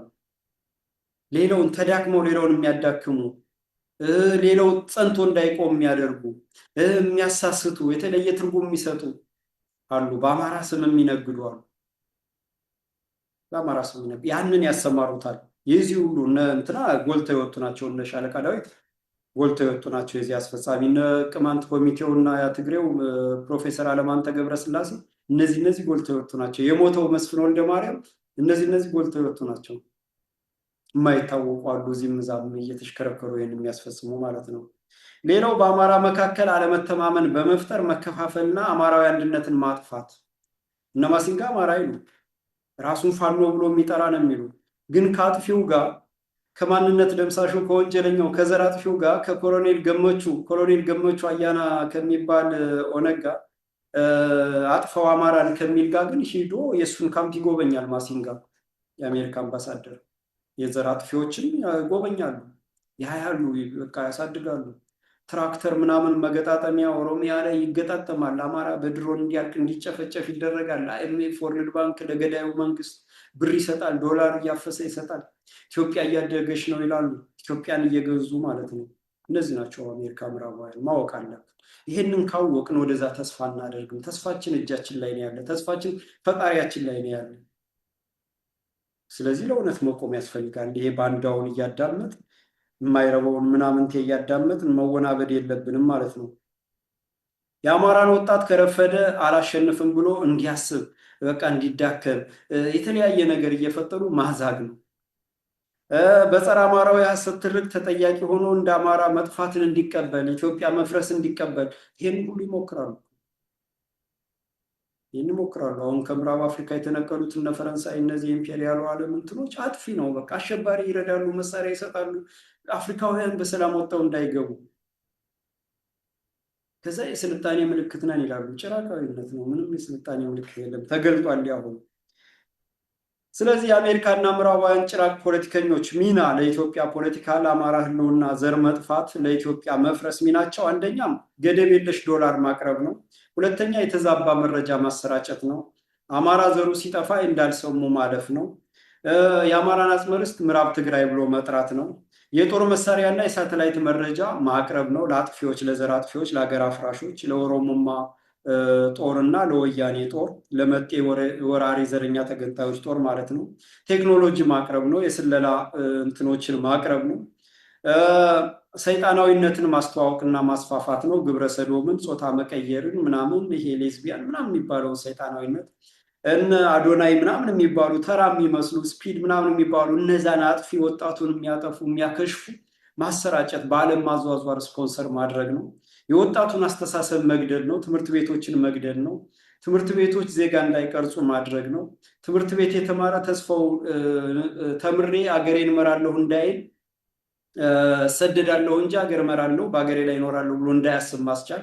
እነ ብርሃኑ ነጋን አስቀምጠው ትምህርትን መግደል ነው። የኢትዮጵያ ትምህርት ሚኒስቴር ከሃይስኩል ከኤሌመንተሪ ጀምሮ እስከ ዩኒቨርሲቲ ድረስ ስርዓት ትምህርቱን በመግደል የተማሪውን የዜጋውን ተስፋ ማጨለም ነው። 12ኛ ክፍል በኢንተርኔት ነው፣ በኦንላይን ነው ፈተና። ክፍለ ሀገር አቋርጦ 60 ኪሎ ሜትር ሂዶ 12ኛ ክፍል መፈተን ማወናበድ ነው። ይኸው ከአንድ ወረዳ መጥቶ ለእንትን በኦንላይን ነው ፈተና የ12ኛ ክፍል እንደዚህ ተረጋግቶ እንዳይፈተን ተረጋግቶ እንዳይመልስ ማድረግ፣ ቀውስ መፍጠር፣ ሽብር ውስጥ መክተት ነው። ይኸው የነ ብርሃኑ ነጋ የሚነኩት እነ እንግሊዝ ስፖንሰር ነው የሚያደርጉት። ይህ ስለጠነው ዓለም ነው ስፖንሰር የሚያደርገው እንጂ ከአንድ ወረዳ ተነስቶ ከደባርቅ ተነስቶ ደቡብ ጎንደር ደብረ ታቦር ሂዶ ማትሪክ ለመፈተን፣ ከዛ ደግሞ ኦንላይን ነው። ከዛ መብራት ጠፋ። ከዛ ጀነሬተር ገዛ። ደብረ ማርቆስ ላይ አንድ ባለሀብት አንድ የካድሬ ባለሀብት ምናምን ጀነሬተር ገዛ። ለትውልዱ አስቦ ያስብላሉ። እንግዲህ መላው ዓለም የሚያውቀው ነው። መላው ኢትዮጵያ የሚያውቀው ነው። ጎጃም በጤፍ በአምራችነት ኢትዮጵያን በመቀለብ የታወቀ ነው በአብዛኛው ሌላውን ቢሆን እና ያንን አምራች ህዝብ ከእርዳታ ወደ ራስን መቻል፣ ከተረጅነት ወደ ራስን መቻል ይሉታል። ገበሬው ማሳጋይ ነው። ሳይኮሎጂካሊ ማዳከም ማለት ነው። ተረጂ ነበርክ ራስህን ችለህ አታውቅም ብሎ ትውልዱን ማስተማር፣ አማራነትን ማንቋሸሽ፣ በቃ ራስን ማምረት አትችልም ብሎ ለፈረንጅ ምናምንቴ ዘር ምናምንቴ ምግብ ምናምንቴ አጥፊ ሴንቴቲክ ለሆነ ምግብ እየጋበዙት ማለት ነው ካድሬዎቹ። እንደዚህ አይነት አስተምሮ በመንግስት ካድሬዎች ከተረጅነት ወደ ራስ ቻይነት አስቡት እንግዲህ ጀርመንን፣ ፈረንሳይን፣ ሆላንድን ሌሎችንም ሀገራት በተራቡ ጊዜ ሲለግስ የነበረን የአማራ ገበሬ ሲረዳ የነበረን የአማራ ገበሬ አሁን ከተረጅነት ወደ ራስ መቻል ይሉታል ገበሬው ማሳ ውስጥ ገብተው እና ይሄ ሁሉ ሊቆጨን ይገባል ነው። ሌላው አሁንም የዚህ የአሜሪካና የምዕራባውያን ጭራቅ ፖለቲከኞች ሚና የህዝብን ማለቅ እንዳልተፈጠረ መቁጠር ነው። ዘር አጥፊዎችን መሸለምና ማሞካሸት ነው። አብይ አህመድን ሲሸልሙት ለምሳሌ ከኤርትራ ጋር ሰላም ፈጠረ። ለምን ኢሳያስ አልተሸለም? በምን ምክንያት ነው ሰላም የፈጠረ? ሰላም የፈጠረበትን ምክንያት ኢትዮጵያውያን ያውቃሉ? አያውቁ። ግን ኖቤል ሸለሙት። አያችሁ፣ ለጥፋት ሲያዘጋጁት ማለት ነው። እንደዚህ ነው። ኖቤል የሸለሟቸው ምዕራባውያን ኖቤል የሸለሟቸው በሙሉ ጭራቆች ናቸው፣ አጥፊዎች፣ ሰይጣናዊ ተግባር የፈጸሙ ናቸው። በፖለቲካ ደረጃ ኖቤል የተሸለሙት ማለት ነው። በምሁርነት በዚህ በኬሚስትሪ በፊዚክስ ሳይሆን በፖለቲካ የተሸለሙት የጭራቃዊ ተልእኮ ጥፋት፣ የሰውን ልጅ የሚያጠፉት፣ ተፈጥሮን የሚደመስሱ፣ ጸረ እግዚአብሔር የሆነ ተግባር የሚፈጽሙት ናቸው የሚሸለሙት ማለት ነው። ሰይጣናዊ ስለሆነ ተልኳቸው እና ገዳይ በሽታ ማሰራጨት፣ ኤች አይቪ ቫይረስ ፈጥሮ ማሰራጨት፣ ኢቦላ ፈጥሮ ማሰራጨት፣ ኮሮና ፈጥሮ ማሰራጨት፣ ህዝብ መጨረስ፣ ከዛ ክትባት ብሎ የሀገር ሀብት መዝረፍ ምናምን ነው ስራቸው። አምካኝ ክትባት ማምከን፣ ቴዎድሮስ አድሃኖም አማራን ስላመከነ ነው የዓለም ጤና ድርጅት መሪ ያደረጉት። እሱ አማራን አምክኖ የሜዲካል ዶክተር ሳይሆን የዓለም ጤና ድርጅት ሲያደርጉት ለመጀመሪያ ጊዜ ነው። ይሄ ምን ያሳያል? የጭራቁ ዓለም የተባበሩት መንግስታት ምናምን የሚባለው ከንቱ መሆኑን ነው። ለእነሱ የቅኝ ግዛት አስፈጻሚ ጭራቃዊ ተግባር አስፈጻሚ ተቋም ነው እንጂ ትክክለኛ ምናምን የዓለም ጤና፣ የዓለም ምግብ፣ የዓለም እርሻ፣ የዓለም ዩኔስኮ ምናምን ማጭበርበር ነው። ላሊበላ እየተደበደበ በዩኔስኮ የተመዘገበ ምናምን ብሎ የሚቃዥ ምናምን ምሁር አለ የሸና ማለት ነው። እና ህዝቡ ሰርቶ እንዳይኖር በማድረግ እርዳታ ጠባቂ ማድረግ። እንግዲህ አራሹን ገበሬ ተፈጥሮ የተሰጠው ጸጋ ተመጣጣኝ አፈር፣ ንጹህ ውሃ፣ ለም አፈር ያንን ላይ አዝምሮ እንዳይኖር በማድረግ እርዳታ ጠባቂ ማድረግ እና ከተረጅነት ወደ ራስ ቻይነት እያሉ ማጭበርበር፣ በአረም የተዋጠ ማሳ ውስጥ ገብቶ ማለት ነው። እና የሀገሬውን ሀገር በቀል ዘር ማጥፋት የቢል ጌት ፋውንዴሽን ኢትዮጵያን አግሪካልቸራል ትራንስፎርሜሽን ኤጀንሲ የሚባለው ኤቲኤ የሚባለው ፕሮጀክት የቢል ጌት ፋውንዴሽን ሲረዳ የነበረው ፕሮጀክቱ ሲያልቅ የስንዴ እርዳታ መጣ፣ ነባር ዘሮች እንዲጠፉ ምናምን የተደረገ ነው። የትኛውን ቦታ እየሄዱ የሚያደርጉት ስፖንሰር የሚያደርጉት ለምን? ከዛ ዘር ለመሸጥ ያወጡትን አሁን ዘር ለመሸጥ ነው። ነባሩ ዘር ከጠፋ ከእነሱ ዘር ሊያቀርቡ፣ የእነሱ ዘር ለጤናማ አይመችም። ሁለተኛ ፖለቲካሊ የምግብ አቅርቦቱን ህዝቡን አንቆ ለመያዝ ማለት ነው። ለፈለጉት ዘር ይሰጣሉ፣ ላልፈለጉት ይከለክላሉ። ያም በቅሎ ሰው ሲበላው እድሜው አጭር ይሆናል፣ በሽታ ላይ ይወድቃል፣ ለቋሚ በሽታ ይጋለጣል ማለት ነው። የአየር ንብረት ማዛባት፣ ዝናብ ማጥፋት ሆን ብሎ ወይንም ደግሞ ዶፍ ማዝነብ፣ ይሄ ሁሉ ቴክኖሎጂ የወጠረ ጭራቁ ዓለም ሰይጣናዊ እንትን ሂዶ ዝናብ ማጥፋትንና ዝናብ እንትን ላይ ደርሷል ማለት ነው። እዚህ ደረጃ ላይ ደርሷል። አብይ አህመድ ዝናብ አዘነብኩ ሲል ነበር ከዚህ በፊት። የሙከራ ስራ ነው ሲደረግ የነበረው፣ ያንን ነው ሲያስተዋውቅ የነበረው። ሌላው ሰይጣናዊ ቀውስን በማስፋፋት ጭራቃዊ ተግባራቸውን ቅዠታቸውን ለማሳካት ነው ይህን ሁሉ የሚያደርጉት ማለት ነው። ግን ይህ ሁሉ ይከሽፋል። ለምን? ስልጣኔ ቴክኖሎጂ ሂዶ ሰውን ቢያጠፋም ቢያዳሽቅም በኋላ ጸቡ ከመለኮታዊው ኃይል ጋር ከእግዚአብሔር ጋር ስለሆነ እግዚአብሔር ደግሞ በአንድ ቁጣ በመሬት መንቀጥቀጥ፣ በእሳተ ገሞራ ወይንም በውሃ ወይንም በንፋስ ጥርግርግ አድርጎ ያጠፋቸዋል ማለት ነው። ይሄውን ነው ተፈጥሮ ማጥፋት ስለማይቻል ማለት ነው። ስለዚህ ወደ ነጥቤ ስመለስና ወደ ማጠቃለያው ስመለስ ቅጥረኛ ባንዳዎች ለምሳሌ ብልጽግናን ይዘን ወያኔ እንታገላለን የሚሉት እነ ኮሎኔል ደመቀ እነ እስክንድር ነጋን ያዘለው ባንዳ ቡድን እና አያሌው መንበር እነ የጎንደር ስኳድ የጎንደር አማራን ሲገድል ሲያስገድል የኖረ ቡድን ስብስብ ነው። አይወክልም ጎንደርን። ከነ አስረስ ማረዳምጤ ጋር በውስጥ የሚናበብ ነው። ጸብ የለባቸውም። ጸብ የሆኑ አስመስለው ወያኔንና ኦነግን ይዘን ደግሞ አብይ አህመድን እንጥላለን የሚሉት ደግሞ የነ አስረስ ማረዳምጤ፣ የነ ጌታ አስራደ፣ የነ ዮሐንስ ንጉሱ፣ የነ ዘመነ ካሴ የሚመራው ቡድን ነው። ጽምዶ ምናምን ብለው መጥተዋል። ጽምዶ ባለፈው ዘመዴ ሲገልጸው ነበር፣ መምህር ዘመድኩን በቀለ። ጽምዶ ማለት አብይና ኤርትራ የተጣመሩ ጊዜ ነው ጉዳዩ ነው፣ ትክክለኛው። አሁን ያለው ግን ኤርትራ በሐራጅ አልተገኘም፣ በግልጽ አላሳወቀም። የዛ ጽምዶ ላይ የሚገኙ ጸረ አማራዎች ናቸው። አንደኛ ፕሮፌሰር መሐመድ ሐሰን የሚባል አባቱ ሱማሌ ነው እና አባቴ ሱማሌ እናቴ የመን ናት የሚል የወያኔና የሻቢያ ቅጥረኛ ባንዳ የነበረ። ሁለተኛ አንዳርጋቸው ጽጌ ነው። አማራ የሚባል የለም ሲል እናቴም አባቴም ኦሮሞዎቹ ስማቸውን የቀየሩት በአማራ ምናምን ተገደው ነው ምናምን የሚል አማራ ጠል ቅጥረኛ ነው። የወያኔ የፈረንጅ ቅጥረኛ ነው። የሻቢያም ቅጥረኛ የሆነ ይመስለኛል። ኤርትራ ሲመላለስ የከረመ ነው። ሌላ ቅጥረኛ ባንዳዎች እነ አስረስ ማረዳምጤ እነ ዘመነ ካሴ ናቸው። የኦነግ ተወካዮች እነ ጀዋር መሐመድ እነ ጃልመሮ እነ ሕዝቅኤል እነ ጸጋዬ ምናምን ጸረ አማራ ናቸው።